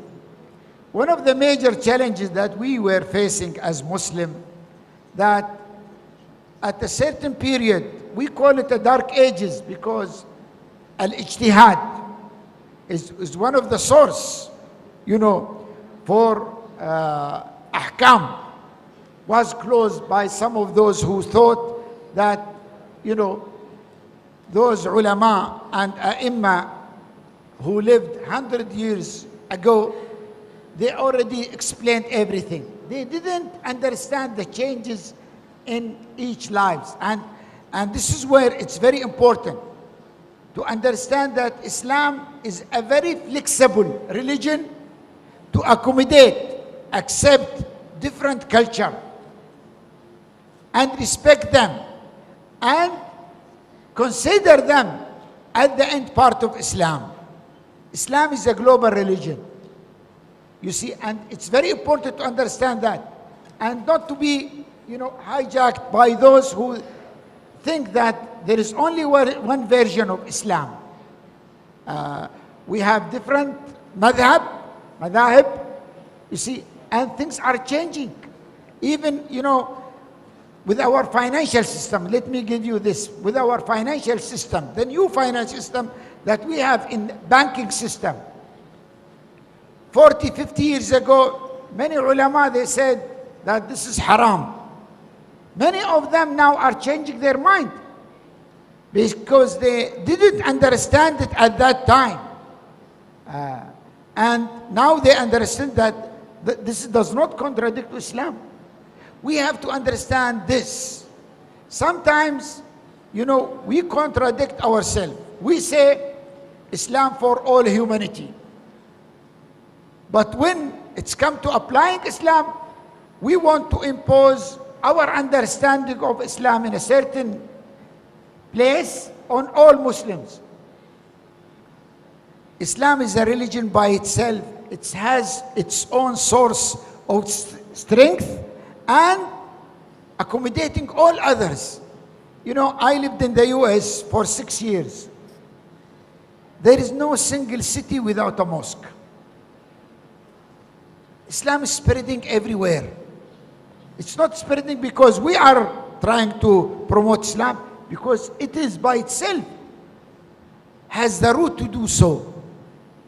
I'll give you one example. Before 8 years I was in Chicago, and I met one of the officials over there. He told me, Ali, do you know that there is 49 mosques in Chicago? You have to understand Islam is everywhere. And this is where it's very important to see Islam as a religion that we can live with it. The major challenge, it's very important for you this. The major challenge that we are facing now, that some of our ulama are promoting a narrative of Islam which is convincing to them, not to the youth. We need, and we have to do it, to develop a narrative of Islam that convincing to the youth and engaging them. And this is the real challenge. The issue, it's not modernization, it's accepting Islam as it is. Islam is a very flexible religion. Remember, when it came to Indonesia, it didn't change the culture. It didn't change the way that your people, eat or dress or enjoy their daily life. Actually, it's accommodate all that.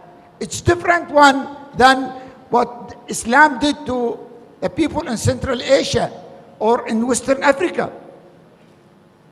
Islam is a very flexible religion that can accommodate all of this, all of that. And the second question for you is about sharing a successful story of countering terrorism by the website of Hidayah. It's not a website, it's a center. Okay. Hidayah is an international center based in Abu Dhabi. It was created by the Global Forum for Counterterrorism, which consists of 29 countries plus the EU, and Indonesia is one of the founding of this global forum and also is a member at the steering board of Hidayah. And this Hidayah center was created to counter terrorism, not by the security tools, but by an intellectual, because we believe, we came to an understanding that the war against terrorism is a war of ideas. And Islam is used as an ideology to serve a political agenda. This is where Hidayah came. Our major program that we started is to develop national CV plan for all countries. And we engage in many countries in that. The second thing is building national capacity. We believe that each country should rely on its own human resources, on people. This is why we engage in many programs to develop national capacity. And this is what we did also in Indonesia, because this is a matter of national security. You can't rely on others to protect your national security. You have to develop your people, engage them, and make sure that they are qualified to do the job. Also what we did some training for imam, because we believe that countering terrorism should be inclusive and should be based on prevention and should include all the stakeholders in the society. This is what we did in Hidayah. We trained the police, the community police, we trained judges, we trained imam, even we trained some on the social media activists to counter extremism. And it's very important to say this now. We will not be able to counter terrorism unless we go to the root and counter extremism. And our, countering extremism should be based on prevention, and this is very important to engage all stakeholders, especially the educational system, to immune the new generation from being the radicalized, and also to engage the religious leaders, in promoting the right narrative that counter hate and extremism within the Muslim community. The third question would be, what would you recommend that we Indonesians in Indonesia excel in promoting coexisting with diversity and accepting differences? I think you are already doing this, and you have a leadership that believe in this, and you have many stakeholders, community leaders, religious leaders who are engaged in this. The only threat that you have, that these terrorist organizations that work in Southeast Asia, in our region, and in other places, try actually to use the social media, the internet, to promote their organization, to do fundraising and to recruit. And this is where it's very important. You see that it's part of your personal responsibility actually to play your role as a citizen to protect your national security. You should understand that protecting Indonesia from the threat of terrorism and extremism is not the security agency responsibility only. No, it's the responsibility of everyone. And this is where you have to engage in promoting the narrative of coexistence, the narrative of tolerance, the narrative of being, proud as Indonesian, and you care about the security and stability of Indonesia. And you consider yourself, regardless of your job, wherever you are, a soldier to protect the national interests of Indonesia. Thank you very much, Dr. Ali Rashid and Nuaimi, for your great responses. There are still two interconnected questions to Bapak Andika. The one was asking your recommendation to solve the problem or the tension between modernity and orthodoxy in religion, especially in Islam. And it is connected to the second question about sharing your successful program in countering terrorism. Thank you very much. I think the first question was really eloquently answered by Your Excellency. But let me give this. I'm not an Islamic scholar.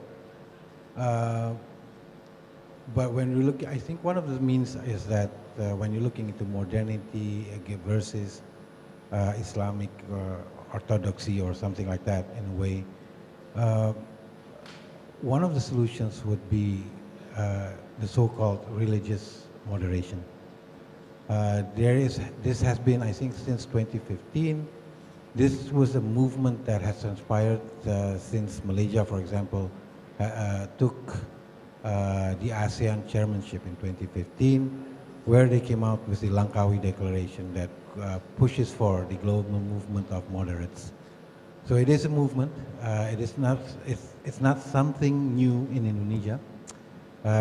Their concept is based on the concept of Islamic wasatiyah, to when across religion that you would moderate your values, but it doesn't mean you moderate your values as being an Islam or as a Muslim. So this, I think, is one of the means for enhancing that peaceful coexistence, accepting differences, and I think, of course, when you're looking into moderation, I think it's an important concept. And I believe that, for example, the government right now is planning to have a national action plan on religious moderation. And I think that is an important element that if the academicians, especially the think tanks, the society, the younger generation could promote this way of life of being moderates, is something of an important value rather than looking into modernity versus orthodoxy. Something that I believe is an important element, and I think Dr. Rashid have mentioned it already. Now, on the success of BNPT, or the National Counterterrorism Agency, and I think the question was posed on how, what are the success rate with regard to de-radicalization program in Indonesia. And I think one has to look at the de-radicalization program from human rights perspective. And the important element of the de-radicalization program is that this is a program that is not forced on individuals. So people that have been incarcerated, or they are a napiter, the term was that, napiterorisme, they are not obligated to undergo de-radicalization program. It is voluntary in nature. So for those who undergo the de-radicalization program, we could say there's a great success in that. But there are also individuals that do not undergo de-radicalization program. One of them is, for example, Abu Bakar Bashir. He did not go through that. But there are other napiter that have successfully underwent the program, and then I think he passed with flying colors. And that was, I think, one of them is, for example, Umar Patek, who showcased that he is now part of the largest setting of the Indonesian population. He believes in Pancasila, and he, of course, is committed to the unitary Republic of Indonesia. So again, these are some of the things that I believe showcases the importance of the radicalization program. But of course, any program that is being conducted by the government should be aware of the human rights nature of it, and of course the principles of cautionary principles. Yep. Thank you very much, Andika, for your remarkable responses. So we come to the second question and answer sessions. I think there were 6 people previously, and please raise your hand and stand up. Yuni, right? Okay. And the second one is Anis, and the third one would be Yunus. Yeah. Okay. And the fourth one is Pa Faizal. Okay. Yeah.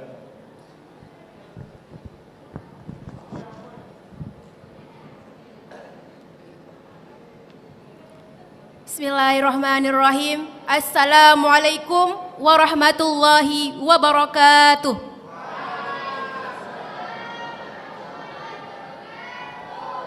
Good morning, everyone. I am Yunisha Fitri Ritonga, a student of Tarjama study program.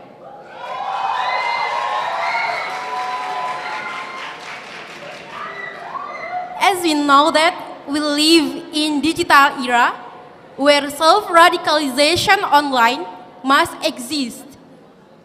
Do you think that the self-radicalization online accelerates the radicalization process, which widely attributed to the misuse of information and communication technology, including increased use of social media? What is the best solution for that? I would like to ask Pak Andika to answer my question. Thank you. Wassalamualaikum warahmatullahi wabarakatuh. Waalaikumsalam. Thank you very much, Yuni from Tarjama Study Program. Okay. Okay, the second one would be Yunus. Yeah. Okay, Yunus.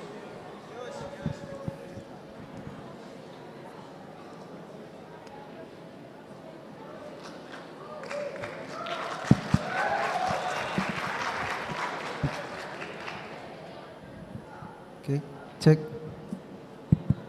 Cek. Okay. Bismillahirrahmanirrahim. Assalamualaikum warahmatullahi wabarakatuh. Firstly, I would like to thank to the moderator, Bapak Usep Abdul Matin, who has given me this very special opportunity to deliver my question. Hello everyone, good morning. My name is Isra Madani, and I'm student of the Arabic Language Literature Study Program.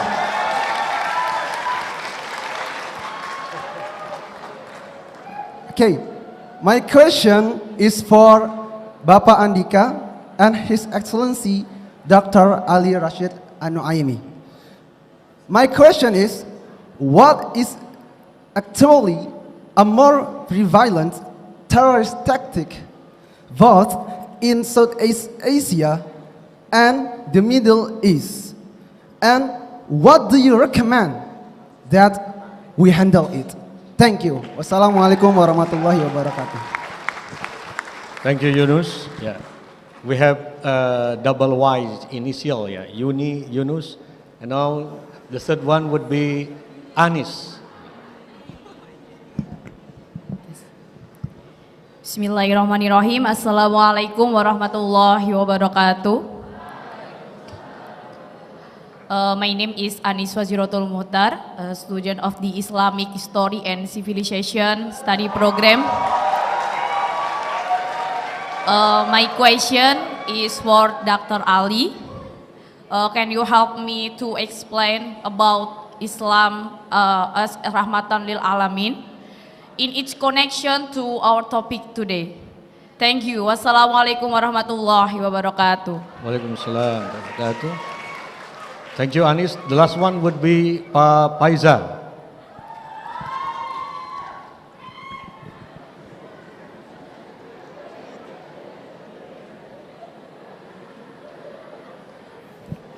Bismillahirrahmanirrahim. Assalamualaikum warahmatullahi wabarakatuh. Before I ask a question, I'm so sorry, Mr. Moderator, Mr. Usep, because my handphone, the Google Translate is not connecting with the network. So if my English is not good, yeah, it's very good, maybe. Okay, my name is Faizal Arifin. I'm a lecturer of History and Islamic Civilization. Thank you. I think I'm the only lecturer to be brave as a question. Without Google Translate. Okay, my question is based on book that written by Ali Rashid Al-Nuaimi. In the Charter of Medina, I think we need not only education and counter on terrorism and extremism program, but I think we need to have two primary issue. First, on economic issue, and the second, issues of law and justice. Why I think it is important? Because the extreme groups or radical groups have a promise. Example, promise a nation with good economics, promise a nation with a good law and justice. And I think not only education and we educate diversity and accepting differences, but only we need to take the issue about economics and law and justice. How about two main issues on counter terrorism and radicalism? Thank you. Thank you very much, Pak Faizal. Yes, I would like first to invite His Excellency Dr. Ali Rashid Anuaimi to answer two interconnected questions, I think. A more prevalent tactic of terrorism in the Middle East and how to handle that problem. I think it is strongly connected to perpetuating Islam as rahmatan lil alamin, which might be a solution to that problem. The time is yours. Well, you know, I think it's very important to understand the threat that you are facing in Indonesia and in the region. And the main terrorist groups that is working globally and using Islam as an ideology to serve their political agenda are Al-Qaeda and ISIS or Daesh. I don't like using their name, Islamic State. They don't represent Islam at all. In Southeast Asia, sometimes they have different names, like in Central Asia, they use Al-Nahda, Hizb al-Tahrir, Jama'a Islamiyya, Abu Sayyaf in southern Philippines. But at the end, they are hijacking Islam, the religion that we believe, a religion of peace and mercy, and it's our responsibility, not non-Muslim, we as Muslim, it's our responsibility to get back our religion and protect it from those who hijacked it and present it to the world as it is. And let me tell you this story. You know, in southern Philippines, there is a war that has been there for more than 40 years. And I went in 2018 to Mindanao to meet with the Muslim leaders. And I met about 170 of them, like in a hall like this. And I, you know, because the government said, we engage in a negotiation with them, they agreed, but when it comes to signing the ceremony, they don't show up because of the narrative and the threat of those terrorist organizations. So I went there, I stayed with them, I engaged in a discussion and a dialogue, and at the end, they were convinced and they signed the treaty, the peace treaty, and it's ongoing, you know, the agreement. But there is a challenge that there is still Abu Sayyaf group and ISIS or Daesh. But they are not in the city or the villages anymore. They are in the jungle, in the mountains. The good things that the people over there in the small community, they understood what kind of threat that these terrorist organizations are bringing to their community and to the future of their kids. And that was my argument with the leadership of the Muslim over there. So we have to understand that these terrorist organizations, although they will present a video having verses of Quran or saying of the Prophet sallallahu alaihi wasallam in YouTube or Instagram, and then you will feel that this is Islam, because the way that it is developed, the narrative that they integrate in these videos, you have to be careful. Those terrorist organizations, they have killed Muslims more than any other organization or any threat that the Muslim faced in the 20th and 21st century. I mentioned to you Afghanistan. Every week there is an attack on Jumu'ah prayer while these Muslims are praying. By whom? By those Daesh, ISIS groups. They are killing Muslims in the name of what? In the name of Islam. So it's very important to understand that they serve an agenda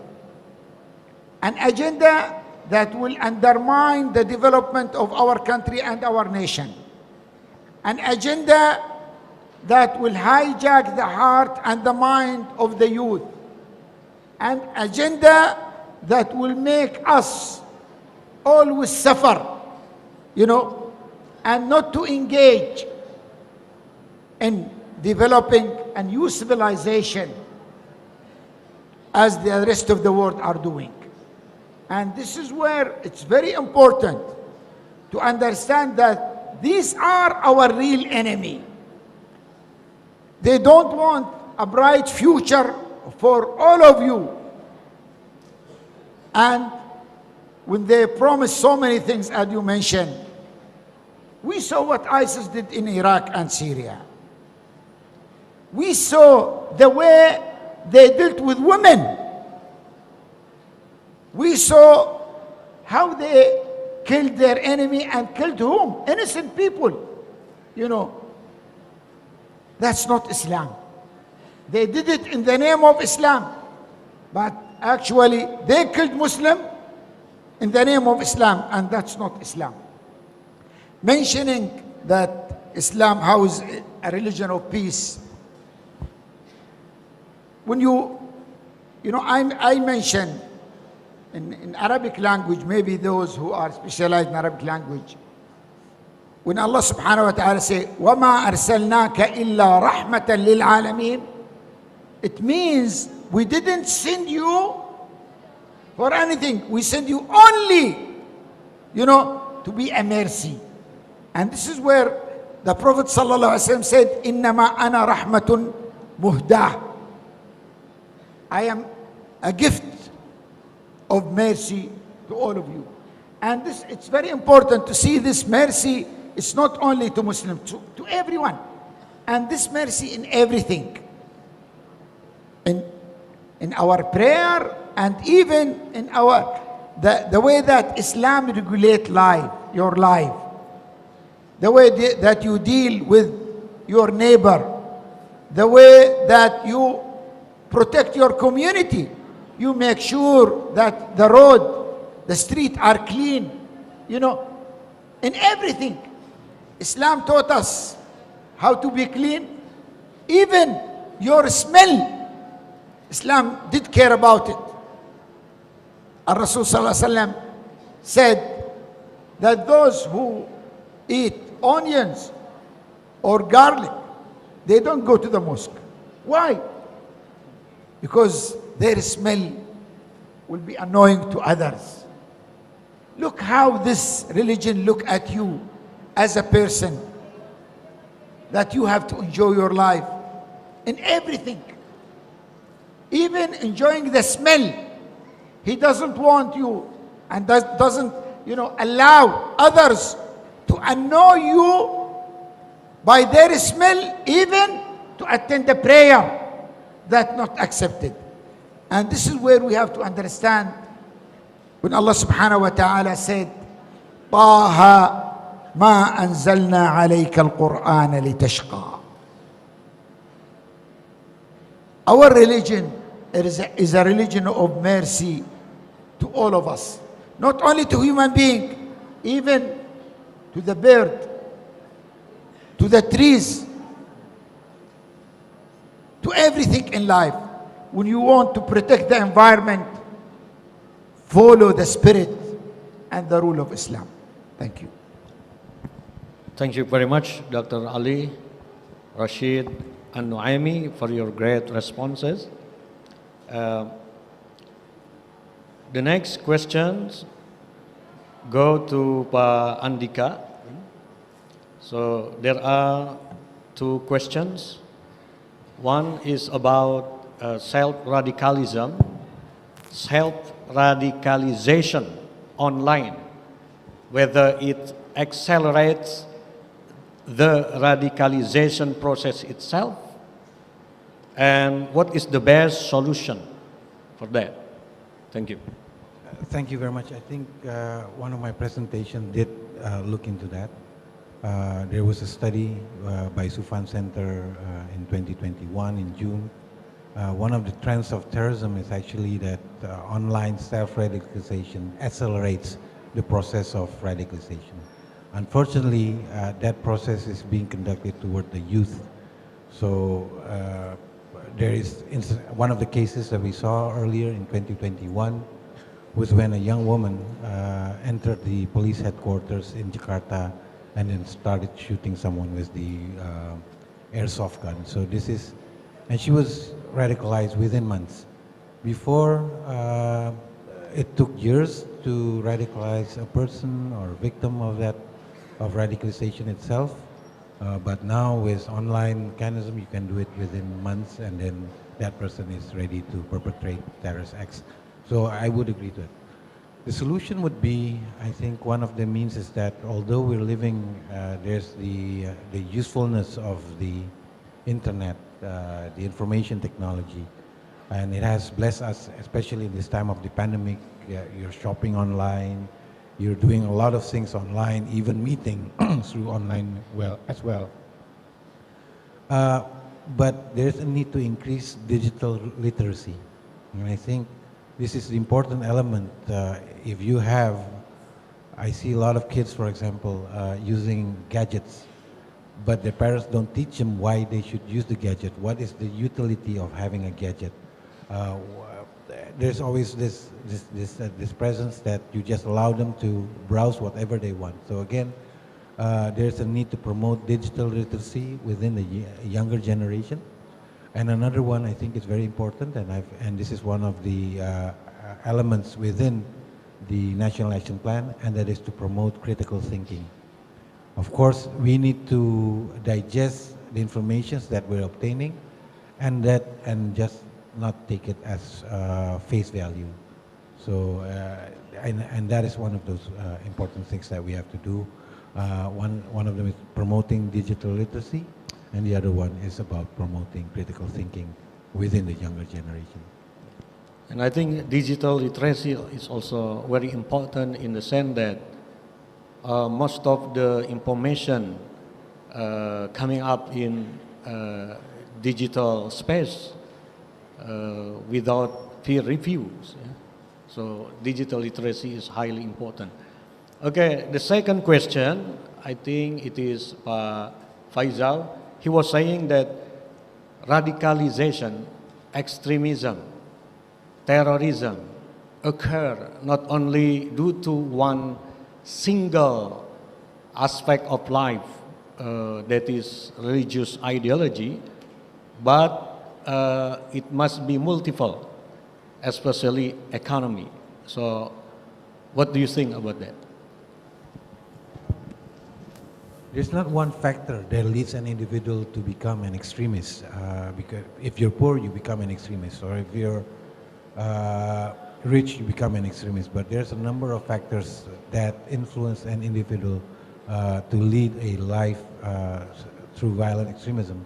It could be a case of economic hardship, and then there's and by circumstances, he has met a ulama that is very hard, very strong in his views or her views.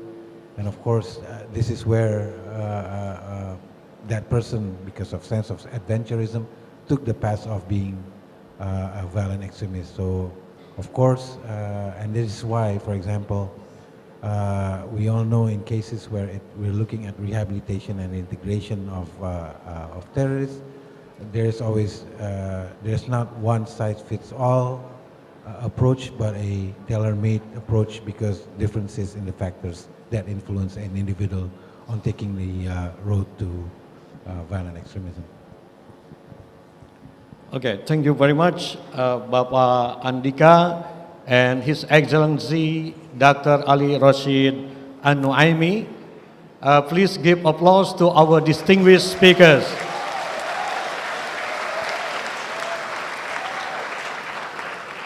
I believe that you still want to ask some questions, but let's table it for for our future conference, inshallah.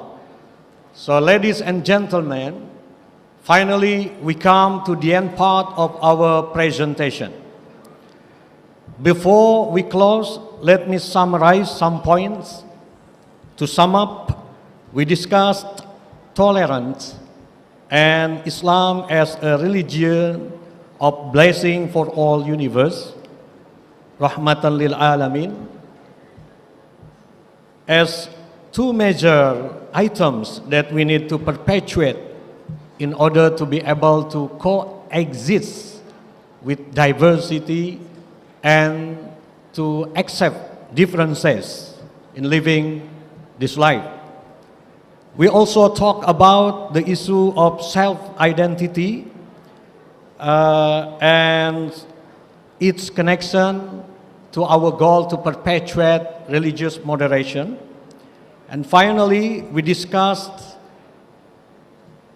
very important cases of countering terrorism in Indonesia, Southeast Asia, and abroad. So we would like to say thanks again to our special distinguished speakers, His Excellency Dr. Ali Rashid An-Nuaimi and Bapak Andika. Please give them warm applause. Your presentation are highly informative, interesting, and remarkable. And to audience, we thank you for your active participation. Hopefully, the presentations will be beneficial for everybody. Bermanfaat di dunia dan akhirat. Amin. Thank you very much for your attention. Wa ma taufiqi illa billah. Alaihi tawakkaltu wa ilaihi unib. Wassalamu alaikum warahmatullahi wabarakatuh.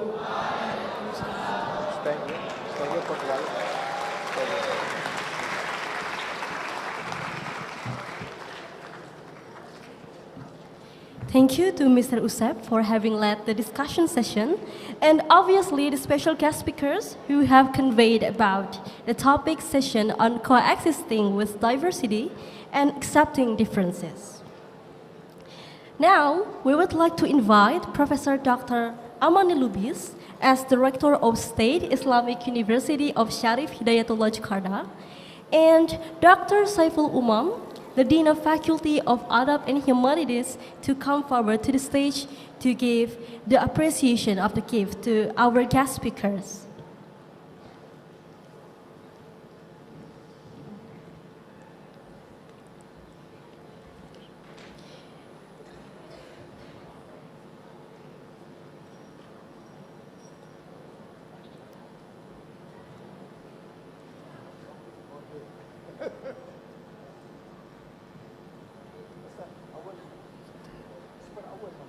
Here we would like to ask Professor Dr. Amani Lubis to give the appreciation of the gift to His Excellency Dr. Ali Rashid Al-Nuaimi,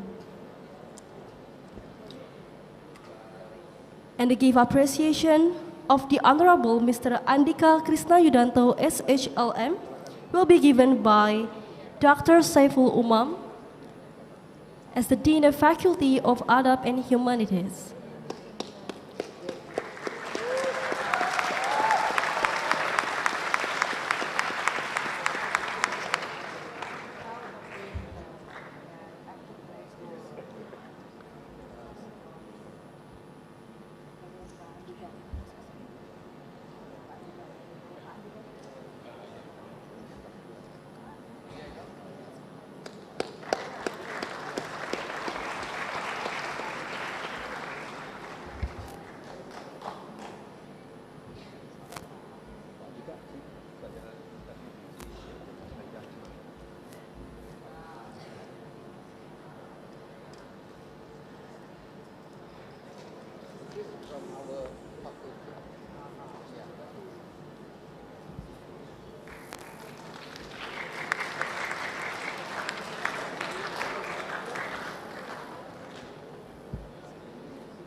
Okay, this is part of a project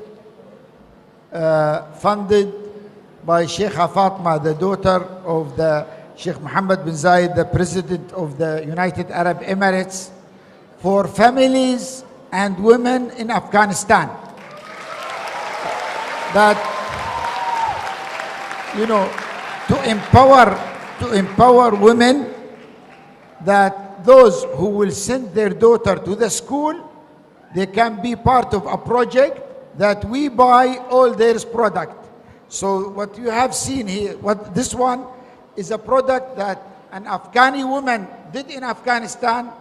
We bought it from her because she sent her daughter to the school over there. And we call it the Peace. Yeah? The name of this rug is a Peace. Yes. Yes, yes. Thank you.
Semoga materi yang disampaikan pada hari ini oleh para pembicara dapat memberikan pengetahuan serta ilmu yang akan bermanfaat di kemudian hari.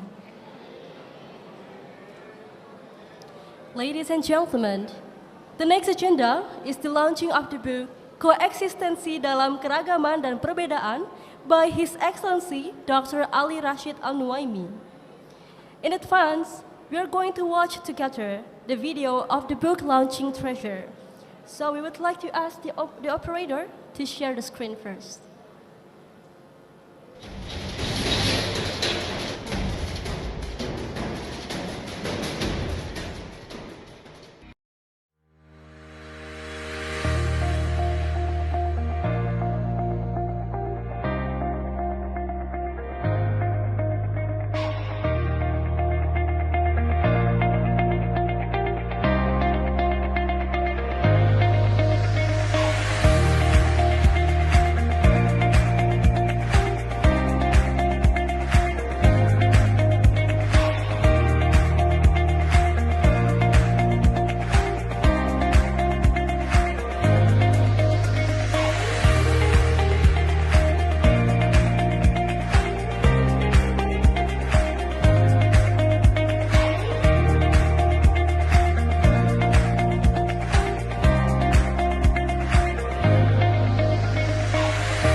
Thank you very much.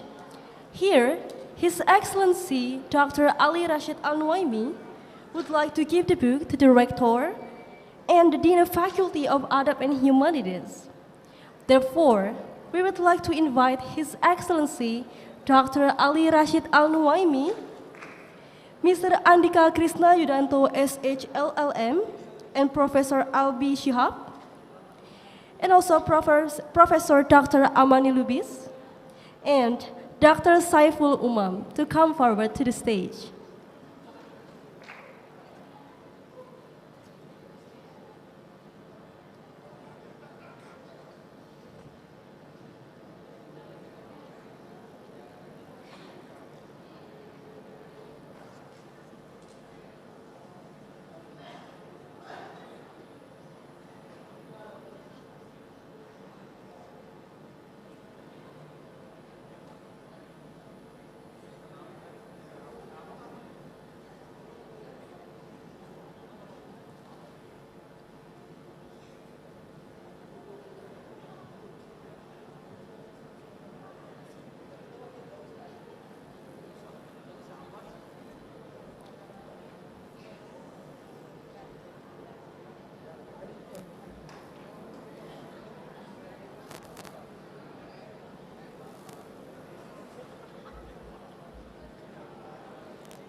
Ladies and gentlemen, once again, let's give the big applause.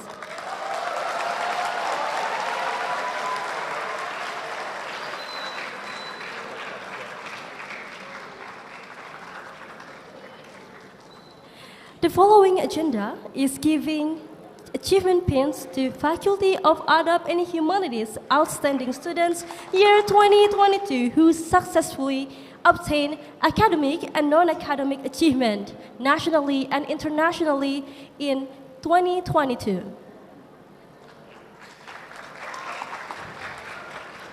Selanjutnya, yaitu penyematan penghargaan kepada mahasiswa dan mahasiswi berprestasi akademik dan non-akademik Fakultas Adab dan Humaniora tahun 2022 oleh Ibu Rektor UIN Syarif Hidayatullah Jakarta, yaitu Profesor Dr. Haja Amani Lubis LCMA, dan Bapak Saiful Umam PhD selaku Dekan Fakultas Adab dan Humaniora UIN Syarif Hidayatullah Jakarta serta para wakil dekannya yaitu Dr. Ida Farida Emlis, Dr. Ade Abdul Haq M.Hum, dan Dr. Usep Abdul Matin MA sebagai bentuk apresiasi mahasiswa dan mahasiswi berprestasi akademik dan non-akademik di tingkat nasional dan internasional tahun 2022 Fakultas Adab dan Humaniora UIN Syarif Hidayatullah Jakarta.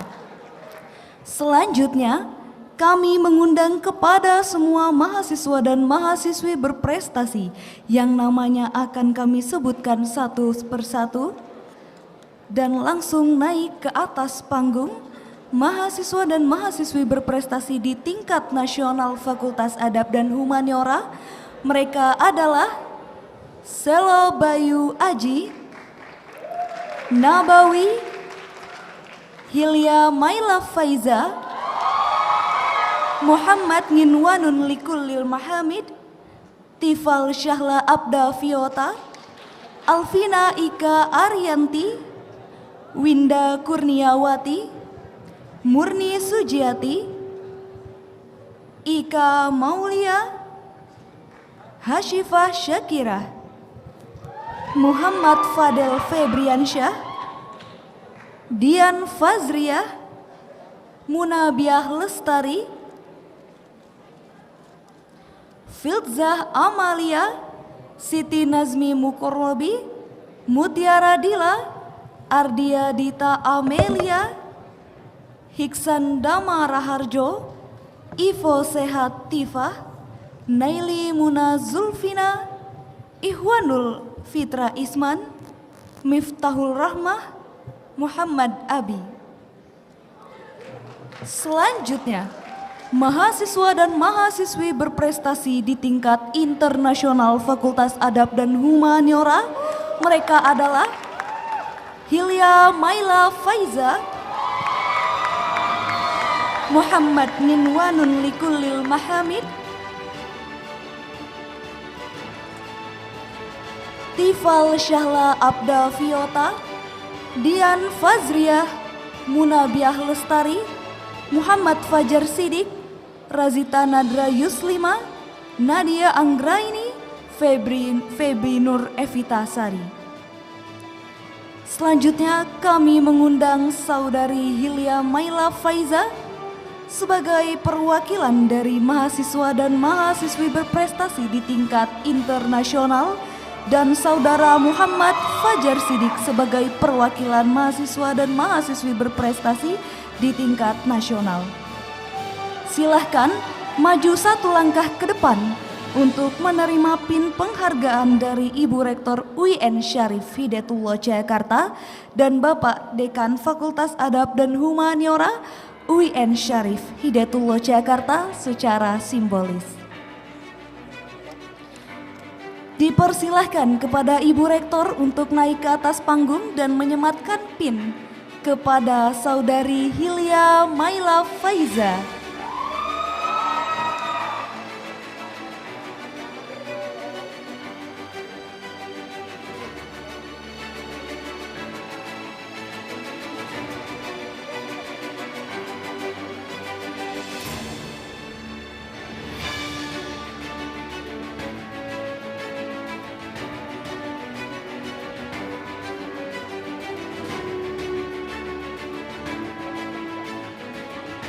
Dan dipersilahkan kepada Bapak Dekan Fakultas Adab dan Humaniora untuk naik ke atas panggung dan menyematkan PIN kepada Saudara Muhammad Fajar Sidik.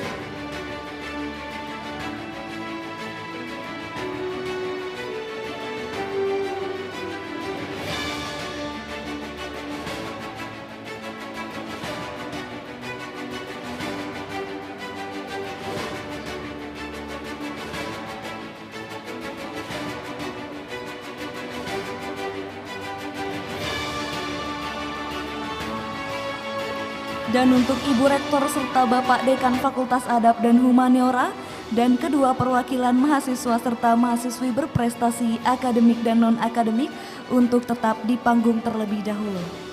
Sementara kami mengundang kepada para wakil dekan Fakultas Adab dan Humaniora, yaitu Dr. Ida Farida Emlis, Dr. Ade Abdul Haq M.Hum, dan Dr. Usep Abdul Matin M.A.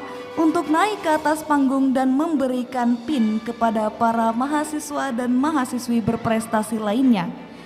Dan para mahasiswa serta mahasiswi menyematkannya sendiri-sendiri.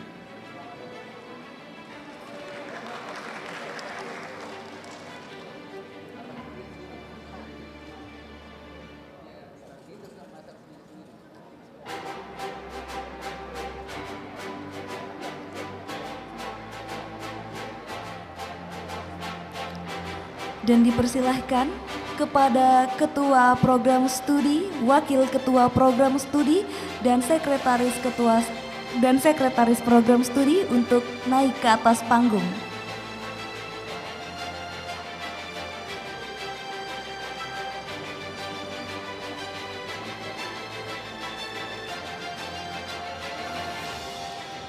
Sekali lagi, dipersilahkan kepada Ketua Program Studi dan Sekretaris Program Studi Fakultas Adab dan Humaniora UIN Syarif Hidayatullah Jakarta dipersilahkan naik ke atas panggung.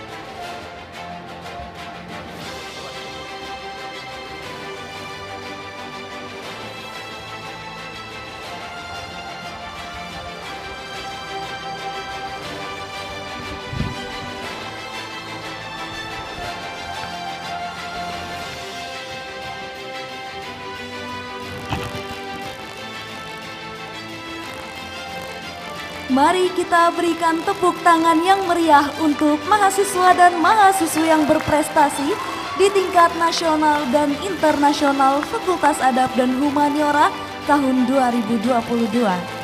Diharapkan kepada Ibu Rektor, Bapak Dekan Fakultas Adab dan Humaniora, serta para wakil dekannya dan mahasiswa serta mahasiswi berprestasi akademik dan non-akademik Fakultas Adab dan Humaniora tahun 2022 untuk tetap di atas panggung terlebih dahulu dan mengikuti sesi foto bersama.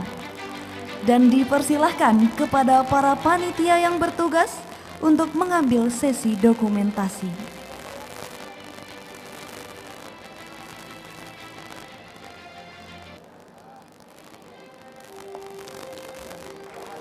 Selanjutnya, dipersilahkan kepada Ibu Rektor UIN Syarif Hidayatullah Jakarta, yaitu Profesor Dr. Haja Amani Lubis LCMA, Bapak Saiful Umam PhD, dan para wakil dekannya, serta para mahasiswa dan mahasiswi berprestasi untuk kembali ke tempat semula.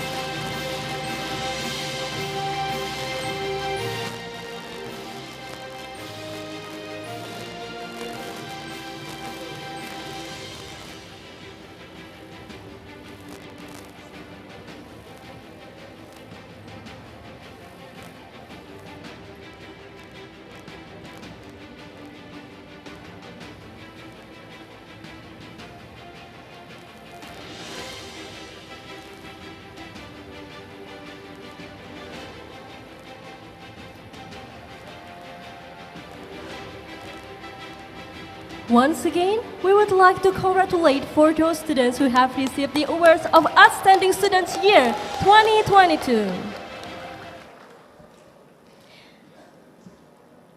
Ladies and gentlemen, time flies, and finally we are at the end of our agenda. It is closing.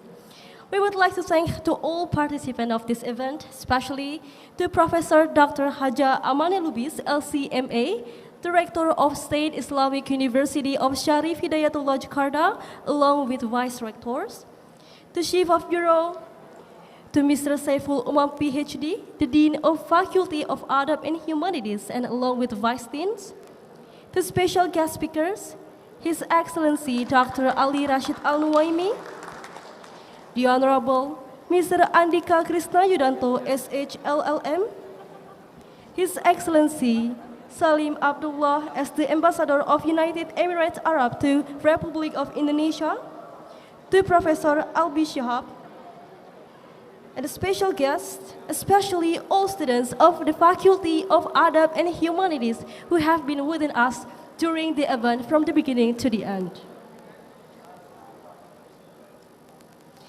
Last but not least, we would like to thank to the head of committee, Mr. Usep Abdul Matin, PhD, who has arranged this event perfectly. Semoga kegiatan pada hari ini memberikan kita banyak pengetahuan yang sebelumnya tidak kita ketahui dan kelak akan bermanfaat bagi kita semua.